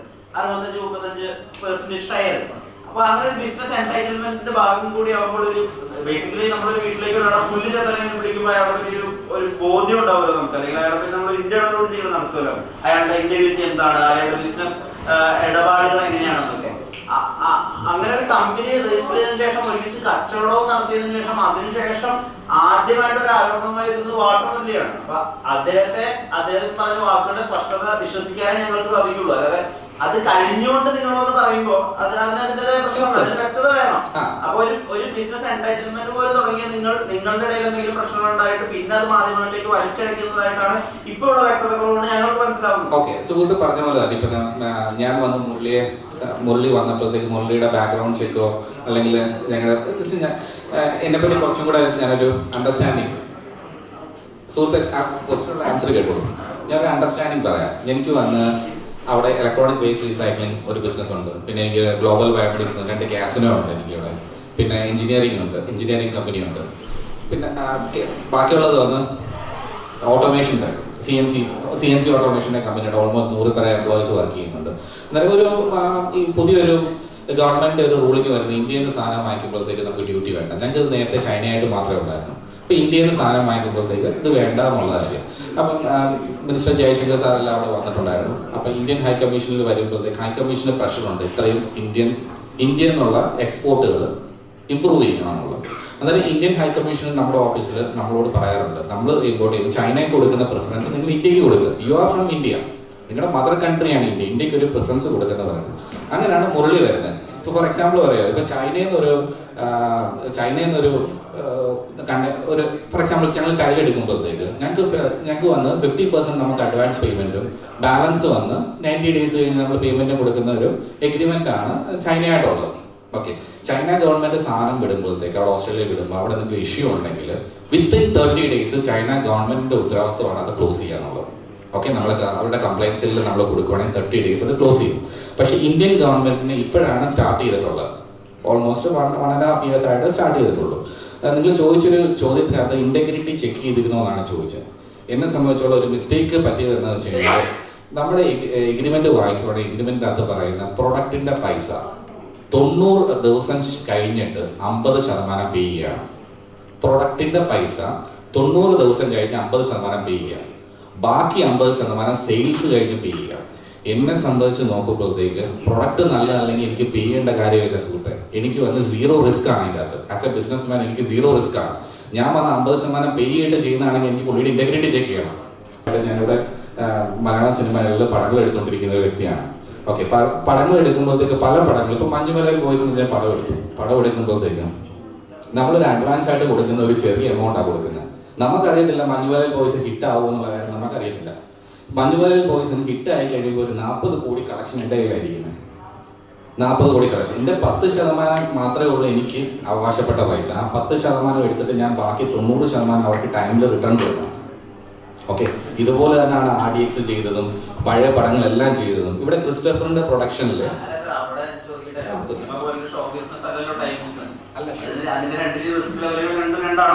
അല്ലല്ല, ഇതിന്റെ അകത്ത് റിസ്ക് ലെവല് ഇന്ത്യയിലുള്ള കേരളത്തിലുള്ള പ്രൊഡ്യൂസേഴ്സിനാണ് റിസ്ക് ലെവൽ കൂടുതൽ. അതായത് ഞാൻ ഇവിടുന്ന് ഒരു പടം എടുക്കുന്നു, ഇപ്പൊ ഞാൻ ആവേശമുണ്ട്, എൻ്റെ കയ്യിൽ ആവേശമുണ്ട്, വർഷങ്ങൾക്കപ്പുറമുണ്ട്, നിങ്ങൾക്ക് എല്ലാം അറിയാം. അതിൽ ഏറ്റവും ഹൈലി ആന്റിസിപ്പേറ്റഡ് മൂവിയാണ് ഇവിടുത്തെ. ഞാൻ കൊടുത്തേക്കുന്ന എമൗണ്ടും അവിടെ കളക്ഷൻ എമൗണ്ടും, കളക്ഷൻ നോക്കി എൻ്റെ കയ്യിലായിരിക്കും കളക്ഷൻ എമൗണ്ട് ഇരിക്കുന്നത്. ഇവിടുന്ന് വിശ്വസിച്ചാണ് എനിക്ക് ആ മൂവി തരുന്നത്. മൂവി തന്ന് അത്രയും പൈസ ഞാൻ തിരിച്ചു കൊടുക്കണം. വിത്തിൻ ദ ടൈം ഫ്രെയിം ഞാൻ തിരിച്ചു കൊടുത്താലേ എനിക്ക് അടുത്ത പടം കിട്ടത്തുള്ളൂ. 15 വർഷമായിട്ട് ഞാൻ പടം ചെയ്യും. ഇന്നേ വരെ എൻ്റെ പേര് നിങ്ങൾക്ക് ആർക്കും അറിയത്തില്ലായിരിക്കും. പക്ഷെ എല്ലാ പടത്തിലും ഒരു സൈബർ സിസ്റ്റം എന്ന് പറഞ്ഞൊരു കമ്പനി പേരുണ്ട്. എൻ്റെ വൈഫിനെയോ എന്നെയോ എൻ്റെ പിള്ളേരെയോ ആർക്കും അറിയത്തില്ല. ഞാനിവിടെ ഒരു പടത്തിന് ക്രിസ്റ്റഫറിന്റെ പ്രൊഡക്ഷനിൽ പ്രൊഡ്യൂസർ എന്ന് പറഞ്ഞ് നോക്കിയാൽ നിങ്ങൾക്ക് കാണാം കമ്പനിയുടെ പേര്. ഓക്കെ, ആ പടത്തിന്റെ ഒരു ഓപ്പണിങ്ങിനോ അല്ലെങ്കിൽ അതിന്റെ ഒരു ഷൂട്ടിംഗ് ലൊക്കേഷനിൽ പോലും ഞങ്ങൾ ആരും പോയിട്ടില്ല. അങ്ങനെ അത്രയും ബാക്കെൻഡ് നിൽക്കുന്ന ഒരാളാണ്. ആ ആളെയാണ് ഇപ്പം ഒരു ടൈൽ ബിസിനസ് എന്നെ സംബന്ധിച്ചോളം എല്ലാ ബിസിനസ്സിനെയും, അതായത് പുതിയതായിട്ട് വന്ന ഒരു 2 വർഷം കൊണ്ട് മുളച്ചൊരു ചെറിയ ബിസിനസ് എന്നേ ഉള്ളൂ ടൈൽ ബിസിനസ്. ബാക്കിയുള്ള എല്ലാ ബിസിനസ്സിനും പ്രോഫിറ്റിൽ പോകുന്ന ഒരു ബിസിനസ്സാണ്. അതായത് നമ്മൾ 15 വർഷമായിട്ട് ഇവിടെ നിങ്ങൾ ഏത് പ്രൊഡക്ഷൻ ഡിപ്പാർട്ട്മെന്റിൽ വിളിച്ച് ചോദിച്ചു, ആന്റി പെരുമ്പാവൂരിന്റെ ലേറ്റസ്റ്റ് നേര് ചെയ്തത് വാലിബൻ ചെയ്തത് ഞാനാണ്. അഡ്വാൻസ് കൊടുത്തത്, അഡ്വാൻസ് എമൗണ്ട് കഴിഞ്ഞിട്ടുള്ള പേയ്മെന്റ് ആന്റി പെരുമ്പാവൂരിന് 30 ദിവസത്തിനുള്ളിൽ കിട്ടിയോ കിട്ടിയില്ലോ. ഇത്രയും വർഷം കിട്ടാം. ആന്റി പെരുമ്പാവൂരിന്റെ അടുത്ത ബറോസ് എല്ലാ പടങ്ങളും ചെയ്യുന്ന റെസപ്റ്റ് വേൾഡ് ചെയ്യുന്ന ഞാനാണ്. അവർക്കെല്ലാം ഇന്നേ വരെ ആരെങ്കിലും ഒരു പേയ്മെന്റ്, ഇപ്പൊ ഭയങ്കര വിവാദമായിട്ടൊരു പടം ഉണ്ടായിരുന്നു, തുറമുഖം എന്ന് പറഞ്ഞ പടം. തുറമുഖത്തിന് ആദ്യത്തെ ഫസ്റ്റ് ഫണ്ടിങ്, അതായത് ആദ്യത്തെ 3 കോടി സുകുമാർ തെക്കേപ്പാടിന് ഞാൻ ഈ പടം തുടങ്ങുന്നതിന് മുമ്പേ കൊടുക്കുന്നത്, ഞങ്ങളുടെ കമ്പനിയാണ് കൊടുക്കുന്നത്. 10 കോടിക്ക് പുള്ളി ആ പടം ഫുൾ എഴുതി എൻ്റെ തന്നാണ്. മൊത്തം എല്ലാ റൈറ്റ്സും OTT തൊട്ട് എല്ലാ റൈറ്റ്സും എഴുതി എൻ്റെ തന്നാണ്. അത് കഴിഞ്ഞ് ഷൂട്ട് സ്റ്റാർട്ട് ചെയ്ത് കഴിഞ്ഞപ്പോഴത്തേക്ക് തെക്കേപ്പാടിനൊരു സുകുമാർ തെക്കേപ്പാട് പറഞ്ഞു 10 കോടി വളരെ കുറവായിപ്പോയി, ബഡ്ജറ്റ് കൂടി പോകും, അപ്പം 10 കോടി ഞങ്ങൾക്ക് തരാനൊക്കത്തില്ല, ഈ പടം തരാനൊക്കത്തില്ലെന്ന് പറഞ്ഞാൽ ഒരു വേറെ ഓൾറെഡി സെല്ല് ചെയ്ത പടം പുള്ളി റീസെല്ല് ചെയ്യും, രണ്ടാമത് വേറെ ആൾക്ക് വിൽക്കാൻ ശ്രമിക്കുന്നു. അതായത് പുള്ളിയുടെ തെക്കേപ്പാട് ഫിലിംസ് എന്നുള്ളത് മാറ്റി അടുത്ത ആൾക്ക് പോകാൻ പോകും, എല്ലാം ചെയ്യുന്നു. ഫിലിം ചേംബറെ കംപ്ലൈന്റ് ചെയ്ത് ഞാൻ ഹൈക്കോടതിയിൽ നിന്ന് സ്റ്റാറ്റസ് കോ വാങ്ങിച്ചു. ഫിലിം ചേംബർ ഇടപെട്ട് ഫിലിം ചേംബർ പറഞ്ഞ്, അന്ന് ഫിലിം ചേംബറിലുള്ള അനിൽ സാർ എന്നൊരാളാണ്, പുള്ളിയോട് പറഞ്ഞൊരു ഇതാണ്, സ്റ്റാറ്റസ് കോ ഹൈക്കോടതി വന്ന് ഫുള്ള് സ്റ്റോപ്പ് ചെയ്ത പടം. അപ്പോൾ അനിൽ സാർ ചേംബറിൽ നിന്ന് എന്നെ വിളിച്ചിട്ട് പറഞ്ഞു വെച്ചാൽ, ഒരു പടം എന്ന് പറഞ്ഞു കഴിഞ്ഞാൽ ഒരാളെ മാത്രമല്ല, കുറേ ആർട്ടിസ്റ്റ് അതിനകത്ത് വർക്ക് ചെയ്യുന്നുണ്ട്, എത്രയോ ബാക്ക് എൻഡിലും ഇതായിട്ട് വർക്ക് ചെയ്യുന്നതാണ്. നിങ്ങൾ ഈ പരിപാടി കാണിച്ചിട്ട് അവിടെ പോയി ഒരു സ്റ്റാറ്റസ് കോ മെയിൻറ്റെയിൻ ചെയ്യാൻ പറഞ്ഞാൽ ആ പടം മൊത്തം നിന്ന് പോവുകയാണ്, അത് ചെയ്യരുത് എന്ന് പറഞ്ഞു. ഞാൻ പറഞ്ഞു സാറേ വന്ന് സംസാരിക്കാമെന്ന് പറഞ്ഞു. ഇവിടെ വന്നു സംസാരിച്ചു. സഞ്ജയ് വാദവ് എന്ന് പറഞ്ഞാൽ എല്ലാവർക്കും അറിയായിരിക്കും. അവരും ഇൻവോൾവ് ആയിട്ട് ലാസ്റ്റ് ആ 3 കോടി ഞാൻ കൊടുത്ത പൈസ എൻ്റെ ഓവർസീസ് മാത്രമായിട്ട് മാറ്റിയിട്ട് ഞാൻ ആ കേസ് വിഡ്രോ ചെയ്തു. കേസ് പിന്നെ ഇവർ പടം ഷൂട്ട് സ്റ്റാർട്ട് ചെയ്തു, കണ്ടിന്യൂ ചെയ്ത് പോയി. അത് കഴിഞ്ഞ് ലാസ്റ്റ് പടം ഇറങ്ങി. ഒരു രൂപ പോലും കളക്ട് ചെയ്തില്ല. അവിടുത്തെ പോലെ ലിസൺ സ്റ്റീഫൻ ലാസ്റ്റ് ആ പടം എടുത്തു, പടം റിലീസ് ചെയ്തു. ആ ഓവർസീസിൽ ആ പടം സെൻസറിന്റെ പൈസ പോലും നമുക്ക് തിരിച്ചു കിട്ടിയിട്ടില്ല. എന്ന് വെച്ച് കഴിഞ്ഞാൽ 5 വർഷത്തിന് മുകളിൽ കോവിഡിന് മുന്നേ കൊടുത്ത പൈസയാണ് എപ്പോഴാണ് റിലീസ് ചെയ്തത്. ഇതുപോലെ കുറേ വരടെ ആവശ്യമുണ്ട് പടം ഞാൻ ചെയ്തപ്പോൾ. ദുൽഖറിന്റെ ഫസ്റ്റ് പ്രൊഡക്ഷനിലുള്ള പടമാണ് വരടെ ആവശ്യമുണ്ട്. അത് ഞാൻ എടുത്തത് ഓവർസീസ് റൈറ്റ്സ് എടുത്തത് 3 കോടിക്കാണ് ഓവർസീസ് റൈറ്റ്സ് എടുക്കുന്നത്. ആ പടം ദുൽഖറിന്റെ പടമല്ല, സുരേഷ് ഗോപിയുടെ പടമാണ് എന്നുള്ള കാര്യം പടമായി കഴിഞ്ഞപ്പോൾ പടം അവിടെ ഓവർസീസ് റിലീസ് ചെയ്ത് കഴിഞ്ഞപ്പോഴാണ് നമ്മൾ മനസ്സിലാകുന്നത്. വേറെ ആൾക്കാർ 1.5 crores കൊടുത്ത പടം ഞാൻ 3 കോടിക്ക് പടം എടുത്തു. പടം നല്ലതായിരുന്നു. എനിക്ക് 3 കോടി ലോസ് ഒന്നും വന്നില്ല, ഞാൻ കവർ ചെയ്ത് പോയി. പക്ഷെ ഞാൻ 1.5 എടുക്കുകയാണെങ്കിൽ എനിക്ക് കൂടുതൽ പ്രോഫിറ്റ് കിട്ടിയാണ്. ഞാൻ അതിന് അഗെയിൻസ്റ്റ് ആയിട്ട് കേസ് കൊടുത്തു. അവർ വന്നപ്പോൾ ഞാൻ കൊടുത്ത എമൗണ്ടിന് അവർ പൈസ കെട്ടിവെച്ചു. എന്നിട്ട് ഇപ്പോഴും നടക്കുന്നു. ബിസിനസ് ആകുമ്പോൾ അങ്ങോട്ടും ഇങ്ങോട്ടും പല പ്രശ്നങ്ങളും ലീഗലായിട്ട്. ഇപ്പം ഞാൻ പോയി വരണേ ആവശ്യമുണ്ടെങ്കിൽ എനിക്കൊരു ചീറ്റിംഗ് ഉണ്ടായെന്ന് പറഞ്ഞാൽ ഞാൻ പോയി പേപ്പറിലോ അല്ല FIR-ൽ 420 കേസല്ല ഇട്ടത്. ഓക്കെ, എനിക്ക് വന്ന് തുറമുഖത്തിന് പൈസ വാങ്ങി പുള്ളി എന്നെ ചീറ്റ് ചെയ്തു. എനിക്ക് രണ്ടാമത് കൊണ്ടുപോയി പുള്ളി പടം വെക്കാൻ പോയി. ഞാൻ പോയി 420 അല്ല ചെയ്യുന്നത്, ലീഗലായിട്ട് ഇവിടെ കോടതിയുണ്ട്. ഇപ്പം മുരളിക്ക് പ്രശ്നമുണ്ടെങ്കിൽ മുരളിക്ക് കോടതിയെ സമീപിക്കാം. ഓസ്ട്രേലിയൻ കോർട്ട് ഇന്ത്യൻ കോർട്ട് പോലെ അല്ല, 30 ദിവസത്തിനുള്ള ഒരു തീരുമാനമാകും. ഒരു കംപ്ലൈന്റ് ഉണ്ടെങ്കിൽ ഒരു രാജ്യം തമ്മിലുള്ള ബന്ധമാണിത്. നമ്മുടെ നാട്ടിലെ നിയമവ്യവസ്ഥകൾ ശരിയല്ല. നിങ്ങൾ പറയുന്നുണ്ടല്ലോ, നമ്മൾ പറയുന്നതിന്റെ അകത്ത് കയറി പിടിക്കുന്നത്. ഇന്ത്യ എന്ന് പറഞ്ഞ ഒരു രാജ്യം നിങ്ങൾക്കും അറിയാം എനിക്കും അറിയാം, ഇത്രയും ജനസംഖ്യയുള്ള നാടാണ്. ഓക്കെ, ഇവിടെ ഒരു സാധനം ഒരു കാര്യം നടന്നു വരിക എന്ന് പറയുമ്പോൾ ടൈം എടുക്കും. പക്ഷെ ഓസ്ട്രേലിയ പോലുള്ള രാജ്യം എന്ന് പറഞ്ഞാൽ അധികം ആൾക്കാരില്ല. അതായത് കേരളത്തിലുള്ള ആൾക്കാർ മാത്രമേ ഉള്ളൂ ഓസ്ട്രേലിയ മൊത്തം. ഓസ്ട്രേലിയ തന്നെ ഒരു കോണ്ടിനെന്റാണ്. അതായത് ഓസ്ട്രേലിയക്കകത്ത് തന്നെ പല സ്റ്റേറ്റുകളും 2-3 മണിക്കൂർ ഡിഫറൻസിലാണ്. 3 മണിക്കൂർ, അതായത് ഒരിടത്ത് 10 മണി ആയാലും മറ്റേടത്ത് 2 മണി, അത്രയും ഡിഫറൻസ് ഉള്ള വലിയ രാജ്യമാണ്. ആ വലിയ രാജ്യത്ത് കേരളത്തിലുള്ള ആൾക്കാർ മാത്രമേ ഉള്ളൂ അവിടെ.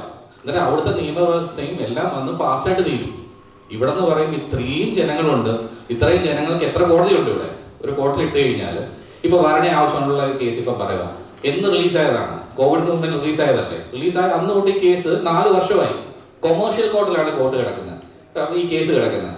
കൊമേഴ്ഷ്യൽ കോർട്ടിൽ നിങ്ങൾക്ക് എല്ലാവർക്കും അറിയാം എന്നായിരുന്നു റൂളിംഗ് വന്നിരുന്നത്. 6 മാസം കൊണ്ട് ബിസിനസ്സുകാർക്ക് വേണ്ടി രൂപീകരിച്ച ഒരു കോർട്ടാണ് കൊമേഴ്ഷ്യൽ കോർട്ട്.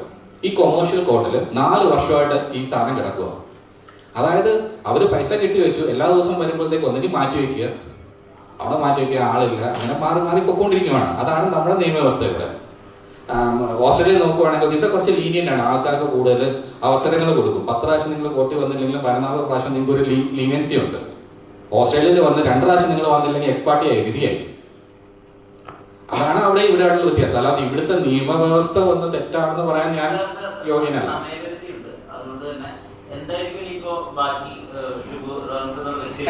എന്റെ ഇഷ്യൂ ഈ മിനിസ്റ്ററോ അല്ലെങ്കിൽ ഇവരോ ഒന്നും അല്ല. എന്റെ ഇഷ്യൂ എന്ന് പറഞ്ഞു കഴിഞ്ഞാൽ ഞാൻ ഇവിടെ പല ബിസിനസ് ചെയ്യുന്ന ആളാണ്. അതായത് ഇപ്പൊ കഴിഞ്ഞ നിങ്ങളല്ലാതെ ഉണ്ടായിരുന്ന പ്രസ് കോൺഫറൻസിൽ വേറൊരു കാര്യം കൂടെ പറഞ്ഞിരുന്നു. ഞാൻ അനധികൃതമായിട്ട് ഹോട്ടൽ നടത്തുകയാണ്. അത് നിങ്ങളെല്ലാവരും കേട്ടാണെങ്കിലോ. ഇപ്പോഴും നിങ്ങൾക്ക് എല്ലാവരും വെൽക്കമായി. ആലപ്പുഴ അടുത്ത സ്ഥലമല്ലേ. 4 ഫ്ലോർ ആയ ഒരു സ്ട്രക്ചർ കംപ്ലീറ്റ് ചെയ്യാത്തൊരു ബിൽഡിംഗേ ആയിട്ടുള്ളൂ. ഒന്ന്. രണ്ടാമത്തത് ആ ഇന്ത്യൻ ബാങ്കിന്റെ, അത് ഇവിടുത്തെ നമ്മുടെ ഇന്ത്യൻ ബാങ്കിന്റെ ഡ്രീം പ്രൊജക്റ്റ് ആണ് അത്. ഓക്കെ, അവർ ഫണ്ട് ചെയ്തേക്കുന്ന ഏറ്റവും വലിയ പ്രൊജക്റ്റാണ്. ഓക്കെ, ഞാൻ വന്ന് ഫോറിൻ ഫണ്ടിങ് യൂസ് ചെയ്തല്ല ഞാൻ ആ പ്രൊജക്റ്റ് ചെയ്തത്. പക്ഷേ ഇന്ത്യൻ ബാങ്കിന്റെ അവർ ഫണ്ട് ചെയ്ത് ഒരു ബാങ്ക് ഫണ്ട് ചെയ്യും. അത്രയും വലിയൊരു ഗവൺമെന്റ് ബാങ്ക് ഫണ്ട് ചെയ്യണമെങ്കിൽ അത്രയും പേപ്പർ വർക്ക്സ് കറക്റ്റ് അല്ലാത്തടത്ത് ഫണ്ട് ആവുമോ? നമ്മൾക്ക് ആൾക്കാർക്ക് എന്ത് വേണമെങ്കിലും ഇരുന്ന് ഏത് കാര്യങ്ങളും പറയാം. അപ്പം ആ മുരളി ഇവിടെ നടത്തിയ പ്രസ് കോൺഫറൻസിന് നിങ്ങൾക്ക് തെളിയിക്കാനുള്ള ആ പോയിന്റിലോട്ട് നമുക്ക് പോവാം. നമ്മൾ മിനിസ്റ്റേഴ്സിന്റെ കാര്യം പലയിടത്ത് മിനിസ്റ്റേഴ്സ് അല്ല, രാഷ്ട്രീയക്കാരുടെ പേര് ഇതിൻ്റെ അകത്ത് വരാൻ കാരണം ഇത്രയേ ഉള്ളൂ. ഞാനിപ്പം കണ്ണൂർ പോയിട്ട് ഞാൻ DYSPയുടെ ഓഫീസിൽ ഇരിക്കുമ്പോഴത്തേക്ക് DYSP പറയുന്നൊരു കാര്യമാണ്, നിങ്ങൾ പവറൊന്നും യൂസ് ചെയ്തില്ലേ? ഇത് വന്ന് കണ്ണൂരിലെ കുറേ എല്ലാവരും വന്ന് പ്രഷറുണ്ട് ഞങ്ങൾക്ക്, നിങ്ങൾ പവറൊന്നും യൂസ് ചെയ്തില്ലേ എന്നൊരു ചോദ്യമുണ്ട്. ഈ ചോദ്യത്തിനകത്ത് എനിക്ക് മറുത്തായിട്ടൊരു കാര്യം പറയാനുള്ളത്, ഞങ്ങളുടെ ഓസ്ട്രേലിയയിൽ ഞങ്ങൾ ജീവിക്കുന്ന സാഹചര്യത്തിൽ നമ്മൾ വന്ന് ഈ ബ്യൂറോക്രാറ്റ്സും ഡിപ്ലോമാറ്റ്സും എന്നാണ് പറയുന്നത്. ബ്യൂറോക്രാറ്റ്സ് എന്ന് പറഞ്ഞാൽ ഓഫീസിൽ ജോലി ചെയ്യുന്ന ജീവനക്കാർ, ഡിപ്ലോമാറ്റ്സ് എന്ന് പറഞ്ഞു കഴിഞ്ഞാൽ അവിടുത്തെ മിനിസ്റ്റേഴ്സും അങ്ങനെയുള്ള പാർട്ടിയിലെ ആൾക്കാർ. പാർട്ടിക്ക് ഒരു റോളും ബ്യൂറോക്രാറ്റ്സിൻ്റെ അടുത്തിലില്ല. അതായത് പാർട്ടി റൂൾ ഉണ്ടാക്കാനുള്ളതാണ്, റൂൾ നടപ്പിലാക്കുന്നതാണ് ബ്യൂറോക്രാറ്റ്സ്. ഒരു ചെറിയൊരു എക്സാമ്പിൾ പറയാം, വളരെ വളരെ ചെറിയൊരു എക്സാമ്പിൾ പറയാം. എനിക്കൊരു 2020 എനിക്ക് ബോർഡർ ഫോഴ്സിൻ്റെ ഒരു ചെക്ക് വന്നായിരുന്നു. ആസ് യൂഷ്വൽ നോർമൽ ചെക്ക് വരുന്ന വെച്ചാൽ അത്രയും എംപ്ലോയീസ് ഉള്ളതാണ് ഓഫീസിൽ. ചെക്ക് വന്നു. അപ്പം മിനിസ്റ്റേഴ്സ് എല്ലാം എപ്പോഴും നമ്മുടെ ഓഫീസിൽ കയറി ഇറക്കുന്നത്. അപ്പം ഞാനിങ്ങനെ പറയും മിനിസ്റ്ററിനോട്, ഒരു മിനിസ്റ്റർ എന്ന് പറഞ്ഞു കഴിഞ്ഞാൽ assistant prime minister to prime minister ഓസ്ട്രേലിയയുടെ അസിസ്റ്റന്റ് പ്രൈം മിനിസ്റ്ററാണ്. ആ പ്രൈം മിനിസ്റ്റർ പുള്ളി ഓഫീസിൽ ഞാൻ പറഞ്ഞ ഒരു ചെക്ക് വന്നിട്ടുണ്ട്. അപ്പം പുള്ളി പറഞ്ഞു ഡോണ്ട് വറി, ഞാൻ ഡീൽ ചെയ്തോളാം. ഇംഗ്ലീഷുകാരാണ്. ഞാൻ പറഞ്ഞു you don't have to worry about it, ഞങ്ങൾ ഡീൽ ചെയ്തോളാം, ഇലക്ഷൻ ടൈമും കൂടെ ഞങ്ങൾ ഡീൽ ചെയ്തോളാം എന്ന് പറഞ്ഞു. ഉടനെ പുള്ളിയുടെ ലെറ്റർ, ഓസ്ട്രേലിയൻ വലിയ ലെറ്റർ ഹെഡിൽ ലെറ്റർ എടുത്ത് ബ്യൂറോക്രാറ്റിനെ അയക്കുന്നു. Please don't commence action against, ഇന്ന കമ്പനിക്കെതിരെ ആക്ഷനോ അല്ലെങ്കിൽ എൻക്വയറിയോ ഒന്നും ചെയ്യരുതെന്ന് പറഞ്ഞിട്ട് ലെറ്റർ അയക്കുന്നു. ലെറ്റർ അയച്ചതിൻ്റെ 3-ാം ദിവസം എനിക്ക് സസ്പെൻഷൻ വരും. ഓക്കെ, അത് അങ്ങനെ ഒരു രാജ്യം. അതായത് നമ്മൾ എപ്പം മുകളിലെ പവർ യൂസ് ചെയ്യുന്നോ ബ്യൂറോക്രാറ്റ്സ് വന്ന് അപ്പോഴേ തട്ടും. ഓക്കെ, പിന്നെ നമുക്ക് നെക്സ്റ്റ് ഓപ്ഷൻ ഉണ്ട്, കോർട്ടിൽ പോയി കേസ് വിൻ ചെയ്യാം. പക്ഷെ ഒരിക്കലും നമ്മൾ മുകളിൽ നിന്നൊരു പവർ നമ്മൾ യൂസ് ചെയ്ത് കഴിഞ്ഞാൽ, അങ്ങനെയുള്ളൊരു രാജ്യത്തു നിന്നാണ് ഞാൻ വരുന്നത്. ഇന്നേ വരെ ഓസ്ട്രേലിയൻ ഹൈക്കമ്മീഷനിൽ നിന്ന് DGPക്ക് ലെറ്റർ പോയി, ഇത്ര ഇഷ്യൂ വന്നപ്പോഴത്തേക്ക് ഇതുപറ്റി അന്വേഷിക്കണം, ഇതിനെപ്പറ്റി അന്വേഷിക്കണം എന്ന് പറഞ്ഞുകൊണ്ട് DGPക്ക് ലെറ്റർ പോയിട്ടുണ്ടായിരുന്നു. അത് ഫോർമൽ ചാനലിലല്ലാതെ ഒരു ഇടപെടൽ ഒരു മിനിസ്റ്ററിനെ ഞാൻ പോയി കണ്ടിട്ടില്ല, ഒരു രാഷ്ട്രീയ പാർട്ടിക്കാരെ ഞാൻ കണ്ടിട്ടില്ല. മീഡിയയിൽ ഇങ്ങനെ ഒരു ഡിസ്കഷൻ വന്നു, ആ ഡിസ്കഷൻ ഞാൻ അഗെയിൻസ്റ്റ് ആയിട്ട് എൻ്റെ കയ്യിലുള്ള പ്രൂഫ് വെച്ച് എൻ്റെ കയ്യിലുള്ള പ്രൂഫും സത്യസന്ധമായിട്ടുള്ള കാര്യങ്ങളും ഞാനിവിടെ പറയുന്നു. അതിൻ്റെ അപ്പുറം എനിക്ക് രാഷ്ട്രീയക്കാരുമായിട്ടുള്ള ആൾക്കാരുടെ പേരോ അതൊന്നും എന്നെ സംബന്ധിച്ചുള്ള ഒരു ഇഷ്യൂ അല്ല. എനിക്കൊരു ബിസിനസ് ചെയ്ത് എനിക്കിവിടെ ലോസ് ഞാൻ സഹിക്കാൻ റെഡിയാണ്.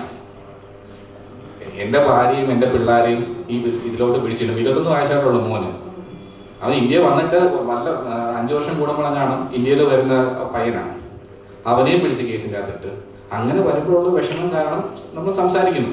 അതായത് ഇത്രയും പറഞ്ഞപ്പോഴത്തേക്ക് ഇത് എന്നാന്നുള്ള കാര്യം അതിൽ കൂടുതലായിട്ട് ആരെയും കുറ്റപ്പെടുത്തുക ആ രീതിയിലല്ല നമ്മൾ അങ്ങനെ ടേക്ക് ചെയ്യല്ല. അതായത് മുരളി വന്ന് സംസാരിച്ചു, മുരളിക്ക് സംസാരിച്ചതിൻ്റെ അകത്ത് നിങ്ങൾ കുറേ കാര്യങ്ങൾ കേട്ടു. അതിൻ്റെ അകത്ത് കുറച്ചും കൂടെ ഒരു ക്ലാരിറ്റി തരാം. അതായത് മുരളി നിങ്ങൾക്ക് എഗ്രിമെന്റ് തന്നിട്ടുണ്ടോ എന്ന് അറിയത്തില്ല. ആ എഗ്രിമെന്റ് അത് വളരെ വ്യക്തമായിട്ട് എടുത്തിട്ടുണ്ട്, ഓസ്ട്രേലിയൻ കോടതി മാത്രമേ നിൽക്കത്തുള്ളൂ. പിന്നെ എങ്ങനെ ഇവിടെ പോലീസ് കേസ് എടുത്തു, FIR എങ്ങനെ എടുത്തു പോലീസ്, ഇതിനുള്ള പല കാര്യങ്ങൾ വരുന്നുണ്ട്. അതിനകത്തെല്ലാം നിങ്ങൾ മീഡിയയിലുള്ളവരാണ്, നിങ്ങൾക്ക് വേണമെങ്കിൽ ചെക്ക് ചെയ്യാം. എന്നെ സംബന്ധിച്ചോളം ഇപ്പോൾ 4 FIR വന്നു അല്ലെങ്കിൽ 10 FIR വന്നാലും അത് ലീഗലായിട്ട് നീങ്ങാനായിട്ട് എനിക്ക് ലോറിനെ വെച്ചാൽ മതി, ലീഗലായിട്ട് നീങ്ങും. എനിക്ക് അതല്ല പ്രശ്നം. ഒരു കേസ് വരുന്നു, പിറ്റേ ദിവസം രാവിലെ പ്രമുഖ ന്യൂസ് പേപ്പർ വന്ന് തട്ടിപ്പ് തട്ടിപ്പ് തട്ടിപ്പ് തട്ടിപ്പ്. ഇത് എന്ത് തട്ടിപ്പാണ്, എവിടെയാണ് തട്ടിപ്പ്? അത് മാത്രമേ ചോദിക്കുന്നുള്ളൂ. ഈ തട്ടിപ്പ് തട്ടിപ്പ് തട്ടിപ്പ്, ഈ ഫ്രോഡ് ഇത് എന്ത് ഫ്രോഡാണ്? ഇത്രയും പൈസ കളഞ്ഞിട്ട് എന്ത് ഫ്രോഡാണ്? ഇത് മാത്രമേ ഇതിൻ്റെ നമ്മുടെ ഇന്നത്തെ പ്രസ് കോൺഫറൻസിനകത്ത് അത് മാത്രം. ഇത് ഫ്രോഡല്ല. പൈസ പോയത് എൻ്റെയാണ്, ഞാനാണ് അനുഭവിക്കുന്നത്, എൻ്റെ ഫാമിലിയാണ് ഇതിനകത്ത് അനുഭവിക്കുന്നത്. അത്രയും മാത്രമേ നിങ്ങളോട് പറയുന്നുള്ളൂ. ഈ ആടുജീവിതം പോലെ വലിയൊരു മൂവി, അതായത് കേരളത്തിലെ എല്ലാ മൂവികളും എടുക്കുന്ന ഒരാളെന്ന നിലയ്ക്ക് ആടുജീവിതം പോലെ വലിയ മൂവിക്ക് വേണ്ടി ട്രൈ ചെയ്തിട്ട് കിട്ടാതിരുന്നാണ് ഇങ്ങനെ ഒരു ഫ്രോഡ് കമ്പനി ആണെന്നുള്ള പേരിൽ റിജക്ട് ചെയ്ത് വല്ലതാണ്? ആടുജീവിതം 2 വർഷം മുമ്പേ ബ്ലെസ്സി സാറിൻ്റെ ഞാനൊരു ഓഫർ കൊടുത്തിരുന്നു. ഓഫർ കൊടുത്തു. ബ്ലെസ്സി സാർ എന്നോട് പറഞ്ഞു ആ ടൈം ആകുമ്പോഴത്തേക്ക് പറയാമെന്ന്, റിലീസിൻ്റെ ടൈം ആകുമ്പോൾ പറയാമെന്ന് പറഞ്ഞു. ആടുജീവിതം 2 years ബിഫോർ GCC എന്ന് പറഞ്ഞ കൺട്രിയിൽ അത് ബാൻഡായിരുന്നു. ആ പടം ഇറക്കാനൊക്കാത്ത രീതിയിലാണ് ഷൂട്ട് ചെയ്ത് അവർ പ്ലാൻ ചെയ്ത്. അന്നേരം പ്ലാൻ ചെയ്തിട്ടുണ്ടായിരുന്നു. അത് ആ റേഞ്ചിൽ അതിൻ്റെ അകത്ത് എൻ്റെ ഒരു കാൽക്കുലേഷൻ മിസ്റ്റേക്ക് എന്നുള്ള രീതിയിൽ ഞാൻ ഉദ്ദേശിച്ചെന്ന് പറഞ്ഞാൽ ഒരു കൊമേഴ്ഷ്യൽ ആംഗിളുള്ള പടമല്ല. പടം വന്ന് നല്ല ക്ലാസ് ഫിലിമായിരിക്കും, പക്ഷെ കൊമേഴ്ഷ്യൽ. ഇപ്പം ഞാൻ പ്യുവർ ബിസിനസ്മാൻ, നമ്മൾ പൈസ എടുക്കാനുള്ളതാണ്. ഈ പൈസ ഇട്ട ഒരു നോൺ കൊമേഴ്ഷ്യൽ മൂവി എടുത്ത് അവാർഡ് കിട്ടുന്ന മൂവിയിലൊക്കെ നമുക്ക് പോവോ എന്നുള്ളൊരു എൻ്റെ തെറ്റായതാണ്. പക്ഷെ അതിൻ്റെ കളക്ഷൻ ഞാനോർത്ത് മഞ്ഞുമലയിൽ ബോയ്സിന് തമിഴിൽ വളരെ സപ്പോർട്ട് ഉണ്ടായിരുന്നു. കളക്ഷൻ വന്ന് ഭയങ്കര ഹൈ ആയിട്ട് പോകും. ഞാനോർത്ത് അതായിരിക്കും മലയാളത്തിലെ ഏറ്റവും ഇതുവരെ ഉള്ള ഞാൻ ഇതുവരെ ചെയ്തേക്കുന്ന ഏറ്റവും കൂടുതൽ കളക്ഷൻ കിട്ടിയ മൂവിയാണ്. ഞാൻ അതോർത്ത് മഞ്ഞുമലയിലായിരിക്കും ഏറ്റവും ടോപ്പ് ഹൈ കളക്ഷൻ എന്ന് പ്രതീക്ഷിച്ചു. പക്ഷേ അതിൻ്റെയൊക്കെ ഒരാഴ്ച കൊണ്ട് ആട് ജീവിതം അത് കവർ ചെയ്ത് പോയി. പിന്നെ സാറ് ചോദിച്ചതിന് ഒരേ ഒരു ആൻസർ ഞാൻ പറഞ്ഞിട്ട് നിർത്താം. ഈ പ്രശ്നം കാരണം ഹൃദയഹരിയായ പ്രണയകഥാനിൽ കേട്ടിട്ടുണ്ടോ ഒരു പടം? ഓക്കെ, അജിത്ത് എന്നാണ്. ഈ ന്യൂസ് വന്നപ്പോഴത്തേക്ക് അജിത്ത് വന്ന് ആദ്യം വിളിക്കുന്നത് ഉണ്ണികൃഷ്ണനെ വിളിച്ചിട്ട് പറയുന്നു, സാറേ എൻ്റെ ലൈഫാണ്, ഞാൻ 1.5 കോടി കൊടുത്ത് എടുത്തേക്കുന്ന പടമാണ്. ഓക്കെ, വേൾഡ് വൈഡ് എൻ്റെ ലൈഫാണ്, എനിക്കിനി ഇത് മുന്നോട്ട് വേറൊരു മാർഗമില്ല. ഈ പടം ചെയ്തിട്ട് വേണം, അതിൻ്റെ അകത്ത് കിട്ടിയിട്ട് വേണം എനിക്ക് ജീവിക്കാൻ. ഈ ന്യൂസ് എല്ലാം വരുന്നത് എനിക്ക് പേടിയാണ് ചെയ്യാനത് പോകും. ഉണ്ണികൃഷ്ണ സാർ പറഞ്ഞു, അത് ശിവനോട് സംസാരിക്കുന്നു. എന്നെ വിളിച്ചിട്ട് പറഞ്ഞു, ഇതാണ് എൻ്റെ അവസ്ഥ, എനിക്ക് പേടിയാണ്, എന്തെങ്കിലും വഴി നിൽക്കുന്ന പ്രശ്നം വന്നു കഴിഞ്ഞാൽ എനിക്ക് വേറെ മാർഗമില്ല, ഞാൻ പോയി സൂയിസൈഡ് ചെയ്യുള്ളൂ എന്ന് പറഞ്ഞു. എൻ്റെ കൂടെ ഷിനോയും ഉണ്ട്, ഞങ്ങൾ ഒരുമിച്ചിരുന്ന് സംസാരിക്കുന്നത്. ഇപ്പോഴത്തേക്ക് ഞാൻ പറഞ്ഞു, സാർ ഞാൻ എന്ത് ചെയ്യണം ഉണ്ടോ പറഞ്ഞ്, ആ പടം ഞാൻ പൈസ തിരിച്ചു തന്നേക്കാം, ആ പാടം എനിക്ക് തിരിച്ചു തരണം. അപ്പോൾ ഞാൻ പറഞ്ഞു, ഓക്കെ പൈസ തിരിച്ചു തന്നോ, ഞാൻ തിരിച്ചു തരാമെന്ന്. ഗോകുലത്തിന് ഞങ്ങൾ കൊടുക്കുക പടം എന്ന് പറഞ്ഞു. ഗോകുലത്തിനിടയ്ക്ക് പോയി ഗോകുലത്തിൻ്റെ പടവും റെസ്റ്റ് ഓഫ് ദ വേൾഡ് ഞാൻ തന്നെ ചെയ്യുന്നത്. എല്ലാവരും അവിടെ എടുത്ത് കഴിഞ്ഞാൽ GCCയും ബാലൻസ് ഞാൻ ഏത് പടമാണെങ്കിലും അത് കഴിഞ്ഞ് കഴിഞ്ഞാൽ റെസ്റ്റ് ഓഫ് ദ വേൾഡ് ഞാൻ ചെയ്യും. GCC കഴിഞ്ഞിട്ടുള്ളത് ഗോകുലം പറഞ്ഞു, ഗോകുലം പടം എടുക്കാമെന്ന് പറഞ്ഞു. പിന്നെ ലാസ്റ്റ് എന്തോ ഒരു സംഭവത്തിൽ അവർ ഇതുവരെ പൈസ, ഇന്നത്തെ സിറ്റുവേഷനിൽ എനിക്ക് 30-ാം തീയതി പൈസ തരാമെന്നാണ് പറഞ്ഞത്. ഇതുവരെ ആ പൈസ കിട്ടിയിട്ടില്ല. അതുകൊണ്ട് നെഗറ്റീവ്സ് ഇല്ലാതില്ല, ഈ ന്യൂസ് വരുന്നതുകൊണ്ട് നെഗറ്റീവ്സ് ഇല്ലാതില്ല. ആന്റണി പെരുമാൾ എന്നെ വിളിച്ചിട്ട് പറഞ്ഞു, ഷിബു നമ്മൾ തമ്മിൽ സംസാരിക്കുന്നതുകൊണ്ട് കുഴപ്പമില്ല, പക്ഷേ ഇത് വലിയ തെറ്റിദ്ധാരണകൾ ഉണ്ടാക്കും മോനെ, ഇങ്ങനെയാണ് വേർഡ് പറഞ്ഞത്. ആന്റണി പെരുമാൾ ഒരു പടത്തിലും ഇപ്പം ആന്റണി സാറിൻ്റെ എല്ലാ പടത്തിലും സൈബർ സിസ്റ്റമാണ്, ഏത് പടത്തിനും നോക്കിയാലും. പക്ഷേ ഇന്നേ വരെ ഒരിടത്തും ഷിബു ജോണോ എൻ്റെ വൈഫിൻ്റെ പേരോ എങ്ങും നിങ്ങൾ കണ്ടു കാണത്തില്ല. അങ്ങനെ ഒരാളെ പറ്റി ഇങ്ങനെ ഇത്രയും ഫ്രോഡ് ഒരേ ഒരു ഡീലിൽ ഇത്രയും പൈസ പോയ ശേഷം പുള്ളിക്ക് ഇപ്പം മുള്ളിയുടെ ഞാൻ പറഞ്ഞ പോലെ മുള്ളിയുടെ നിന്ന് പൈസ പോയിട്ടുണ്ട്, എൻ്റെ നിന്ന് പൈസ പോയിട്ടുണ്ട്, ഞങ്ങൾ രണ്ടുപേരുടെ നിന്ന് പൈസ പോയിട്ടുണ്ട്. മുള്ളി വന്ന് അറിഞ്ഞുകൊണ്ട് വന്ന് ഈ കണ്ടെയ്നർ വന്ന് കൊള്ളാത്ത കണ്ടെയ്നർ എനിക്ക് അയച്ചെന്ന് എനിക്ക് പറയാൻ പറ്റില്ല. മുള്ളി ആസ് എ ബിസിനസ്മാൻ മുള്ളിക്ക് പറ്റിയ തെറ്റാണ്, പ്രോപ്പറായിട്ട് ഡീൽ ചെയ്തത് മുള്ളിക്ക് പറ്റിയ തെറ്റാണ് അത് വന്നത്. പക്ഷെ ഞങ്ങൾക്ക് രണ്ടുമൊന്നും പൈസ പോയി. പക്ഷെ എൻ്റെ ഇടയിൽ കളിക്കുന്ന ആൾക്കാർ വേറെയാണ്, ഈ ത്രിവിക്രമനെ പോലുള്ള ആൾക്കാരാണ്. പുള്ളിക്ക് ഞാൻ കൊടുത്ത പൈസ തിരിച്ചു തരാതിരിക്കാൻ വേണ്ടി ഇവരെ കൊണ്ട് ഈ പാവ കളിപ്പിക്കുകയാണ്, അവരെ കൊണ്ട് നിർത്തി ജീവിക്കണം. അതാണ് നടക്കുന്നത്. എനിക്ക് വന്ന് മുരളിയായിട്ട് യാതൊരു, അതായത് എനിക്ക് വ്യക്തമായിട്ട് അറിയാം. ഇനി ചോദ്യങ്ങളൊന്നുമില്ലല്ലോ. അപ്പൊ ഞാൻ ഇത് പറഞ്ഞ് അവസാനിപ്പിച്ചോട്ടെ. അപ്പൊ ഞാൻ പറഞ്ഞില്ലേ, നിങ്ങൾക്ക് എല്ലാവർക്കും ഇതിന്റെ രേഖകളെല്ലാം തരാം, ഉറപ്പായിട്ടും തരാം കേട്ടോ. ഇത് നിങ്ങൾ അറിയാത്ത ഒരു സംഭവം ഉണ്ട്, അവിടെ പറഞ്ഞോടെ വൈൻഡപ്പ് ചെയ്യണം. അതായത് കണ്ണൂര് ഞാനാണ് ഷിബുവിന് വേണ്ടി ആദ്യം 2 പ്രാവശ്യം സംസാരിക്കാൻ പോയി, SP ഓഫീസിൽ പോയി. ഞാൻ പോയി സംസാരിച്ചു. നിങ്ങൾക്ക് ആർക്ക് വേണേലും ഉമേഷ് എന്ന് പറഞ്ഞൊരു DVSP ഉണ്ട്, അദ്ദേഹത്തെ വിളിച്ച് സംസാരിക്കും. അദ്ദേഹം വളരെ മാന്യമായിട്ട് ഇടപെട്ടു. അതെല്ലാം കഴിഞ്ഞു. അത് കഴിഞ്ഞിട്ട് പരിയാരം സ്റ്റേഷനിൽ ഈ ബൗശ്രീനിവാസന്റെ പ്രേരണയാൽ കൊടുത്ത ഒരു കേസ്, പ്രേരണ എന്ന് പറഞ്ഞാൽ അവരെല്ലാം കൂടെ ഉള്ളൊരു ഇമെയിലിന്റെ ഡീറ്റെയിൽസ് എല്ലാം നമ്മൾ കിടപ്പുണ്ട്. ആ കേസിനകത്ത് ഷിബുവിനെ ഒരു ദിവസം അവർ മൊഴി എടുക്കണമെന്ന് പറഞ്ഞു വിളിക്കും. ആ മൊഴി എടുക്കണമെന്ന് പറഞ്ഞു വിളിച്ചപ്പോൾ ഞാൻ, ഈ ഷിബു, ഡയറക്ടർ സനല്, ഈ കുഞ്ഞമ്മീസിന്റെ ഡയറക്ടർ സനല്, പിന്നെ വേറെ ഞങ്ങളുടെ സുഹൃത്തുക്കൾ, ഞങ്ങൾ എപ്പോഴും കാറിനകത്ത് പോകാറുള്ള ഞങ്ങൾ അന്ന് കാറിനകത്ത് പോയി.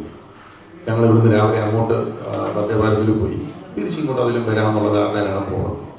അവിടെ ചെന്ന് 4 മണിക്കാണ് ഇയാൾ കാണാമെന്ന് പറയുന്നത്, ഈ അന്വേഷണ ഉദ്യോഗസ്ഥൻ കാണാമെന്ന് പറയുന്നത് ഈ പരിയാരം പോലീസ് സ്റ്റേഷനിൽ. ആ 4 മണിക്ക് ഞാൻ ആ DVSP വിളിക്കുന്നു. ഉടനെ അദ്ദേഹം പറഞ്ഞു, നിങ്ങൾ ഇങ്ങോട്ട് പോകാം, നമുക്ക് ഇവിടെ നിന്ന് സംസാരിച്ചിട്ടൊക്കെ പോകാം. അവിടെ ചെന്നിരുന്നു, കാര്യങ്ങളെല്ലാം പറഞ്ഞു, അദ്ദേഹത്തിന് പേപ്പറെല്ലാം കൊടുത്തു. അദ്ദേഹത്തിന് ഇത് ബോധ്യമാവുകയും ചെയ്തുകൊണ്ടെന്നാണ് ഞങ്ങളുടെ വിശ്വാസം. അവിടെ സംസാരിച്ചുകൊണ്ടിരുന്നപ്പോൾ ഞങ്ങളെ അന്വേഷിച്ച് ഒന്ന് ആലോചിക്കണം, ഒരു വണ്ടി, അതിനകത്തൊരു 3-4 പേര് ഈ DVSP ഓഫീസിന്റെ വെളിയിൽ വന്നിട്ട് പോയി എന്ന് പറയുന്നത് ഞാൻ കണ്ടിട്ടില്ല. അതിനുശേഷം ഞങ്ങൾ നേരെ പരിയാരം പോലീസ് സ്റ്റേഷനിൽ പോകും. ഞാനും ഷിബുവും ഈ സനലും കൂടെ CIയുടെ റൂമിൽ സംസാരിക്കുന്നത്, സ്റ്റേഷൻ ഹൗസ് ഓഫീസറുടെ റൂമിൽ സംസാരിക്കുന്നത്. അപ്പോൾ ഞങ്ങൾ പറഞ്ഞു, ഷിബു എന്ന മൊഴി എടുക്കാൻ ചെല്ലുക. അപ്പോൾ അവിടുത്തെ പുരുഷോത്തമൻ എന്നാണ് ആ പോലീസുകാരുടെ പേര്, ആ SI. ആ SI ഷിബുവിന്റെ മൊഴി എടുത്തുകൊണ്ട് അപ്പുറത്തിരിക്കുന്നു. ഞങ്ങളിങ്ങനെ CIയുടെ റൂമിൽ സംസാരിച്ചുകൊണ്ടിരുന്നപ്പോൾ 25ഓളം പേരാണ് ആ പോലീസ് സ്റ്റേഷൻ വളർന്നത്. ഇവിടെ ആരെങ്കിലും റിപ്പോർട്ട് ചെയ്തോ? ഈ പറഞ്ഞ ഈ തട്ടിപ്പ് എന്നൊക്കെ പറഞ്ഞ് എഴുതിയ മുതിർന്ന പത്രക്കാരെ റിപ്പോർട്ട് ചെയ്തോ? 25 പേരോളം പോലീസ് സ്റ്റേഷൻ വളഞ്ഞിട്ട് ഞാൻ അന്നേരം തന്നെ അകത്ത് നിന്നിട്ട് ഈ CI പോയിട്ട് പോലീസ് സ്റ്റേഷൻ അകത്ത് നിന്ന് ആ പോലീസ് സ്റ്റേഷന്റെ മെയിൻ ഡോർ കുറ്റിയിടുന്നു. അപ്പൊ വെളിയിൽ നിന്ന് കയറാതിരിക്കാൻ. എന്നിട്ട് ഞാൻ അവിടെ നിന്നുകൊണ്ട് SP ഓഫീസിലും DSP ഒക്കെ ബന്ധപ്പെട്ട് കഴിഞ്ഞപ്പോഴത്തേക്കാണ് സംഗതി ചൂടാവാൻ തുടങ്ങിയിട്ട്. പെട്ടെന്ന് തന്നെ CI ഇറങ്ങിപ്പോയിട്ട് അതിൽ 2 പേരെ അറസ്റ്റ് ചെയ്തു. അറസ്റ്റ് ചെയ്തപ്പോഴാണ് പറയുന്നത് ഒന്ന് തളിപ്പറമ്പുകാരാണ്, ഒന്ന് ഈ വെള്ളമുരളിയുടെ ഡ്രൈവറാണ്, നേരത്തെ അയാൾ എന്തോ കൈവെട്ട് കേസിലോ കാലുവെട്ട് കേസിലോ ഒക്കെ പ്രതിയായിരുന്ന ആളാണ്. അത് FIR ഉണ്ടായിട്ട് പേരില്ല, അയാൾ വേറൊരാളാണ്. പിന്നെ മറ്റൊന്ന് ഈ അനൂപ് എന്ന് പറഞ്ഞ മറ്റേ ഓസിനുമായിട്ട് ബന്ധപ്പെട്ട അയാളുടെ പേരിലാണ് അടുത്ത ഒരാളെ പിടിച്ചിരിക്കുന്നത്. അങ്ങനെ 2 പേരെ അറസ്റ്റ് ചെയ്തു. എന്നിട്ട് അവിടുന്ന് 2 പോലീസ് വാൻ അവിടുന്ന് DYSP ഓഫീസിൽ നിന്ന് പയ്യന്നൂരിൽ നിന്ന് വിട്ടിട്ട് ആ പയ്യന്നൂരിൽ നിന്നുള്ള വണ്ടി വന്നാണ് ഞങ്ങൾ അവിടെ എസ്കേപ്പ് ചെയ്ത് പോകാൻ പറ്റിയത്. ഇത്ര അനുഭവമൊക്കെ ഉണ്ടായി. ഞങ്ങൾ കൂട്ടിന് പോയതാണ്. അങ്ങനെ കൂട്ടിന് പോയ തൃശ്ശൂർ കൂട്ടിന് പോയ ഞാനാണ് കൂട്ടുപ്രതിയെ, രണ്ടാം പ്രതി ഞാനാണ്. ഞാൻ വീട്ടിൽ കിടന്ന് തുടങ്ങിയ സമയത്ത് എന്റെ പേരിലാണ് ഇവിടെ എറണാകുളത്ത് കേസ് ഉണ്ടാക്കുന്നത്. കേസിന് കുത്തിരിയിലാക്കുന്ന എനിക്കൊന്നും വലിയ പ്രശ്നമൊന്നുമല്ല. അത് വരട്ടെന്ന് ഞാൻ പെരുന്നടത്ത് കാണാം. ഷിബു നാളെ പോയാലും ബൈജുകൂട്ടരൊക്കെ കേരളത്തിൽ കാണും, കൊച്ചിൻ തന്നെ കാണും. എത്ര കേസെടുത്താലും നേരിടാൻ ഞാൻ തയ്യാറാണ്. പക്ഷെ അവർ തെളിയിക്കണം ഞാനിതൊക്കെ ചെയ്തിട്ടുണ്ടെന്നോ അല്ലെങ്കിൽ ഈ കാര്യങ്ങളൊക്കെ അവർ തെളിയിക്കണം. അതുകൊണ്ട് ഇതിനകത്ത് അവസാനം ഇതേ ഉള്ളൂ, ഷിബുവിനെ പോലുള്ള ആൾ ഇത്രയും കോടി രൂപ മുടക്കി കേരളത്തിൽ ബിസിനസ് സംരംഭം ചെയ്യാൻ വരുമ്പോൾ ഇവിടെയുള്ള ആളുകൾ സത്യം പറഞ്ഞാൽ ഈ ടൈലിന്റെ ആണെങ്കിലും ശരി, പിന്നെ ഈ സിനിമയുടെ ആണെങ്കിലും എന്താണെങ്കിലും ഇതിനകത്ത് എല്ലാവരും ഒന്നുമില്ല കേട്ടോ. ഇതിൽ ചില ആളുകൾ ഈ ദുഷ്ട മനസ്സിൽ കൊണ്ടുവന്ന് ഈ പ്രവാസികളായിട്ട് വരുന്ന ആൾക്കാരെ ഇവിടെ ബിസിനസ് ചെയ്യാൻ പറ്റാതെ തിരിച്ചയക്കുന്ന ഒരു സംഗതി ഉണ്ടല്ലോ, നമ്മളെ നാടിന് ചേർന്നതല്ല എന്ന് മാത്രമേ പറയാനുള്ളൂ.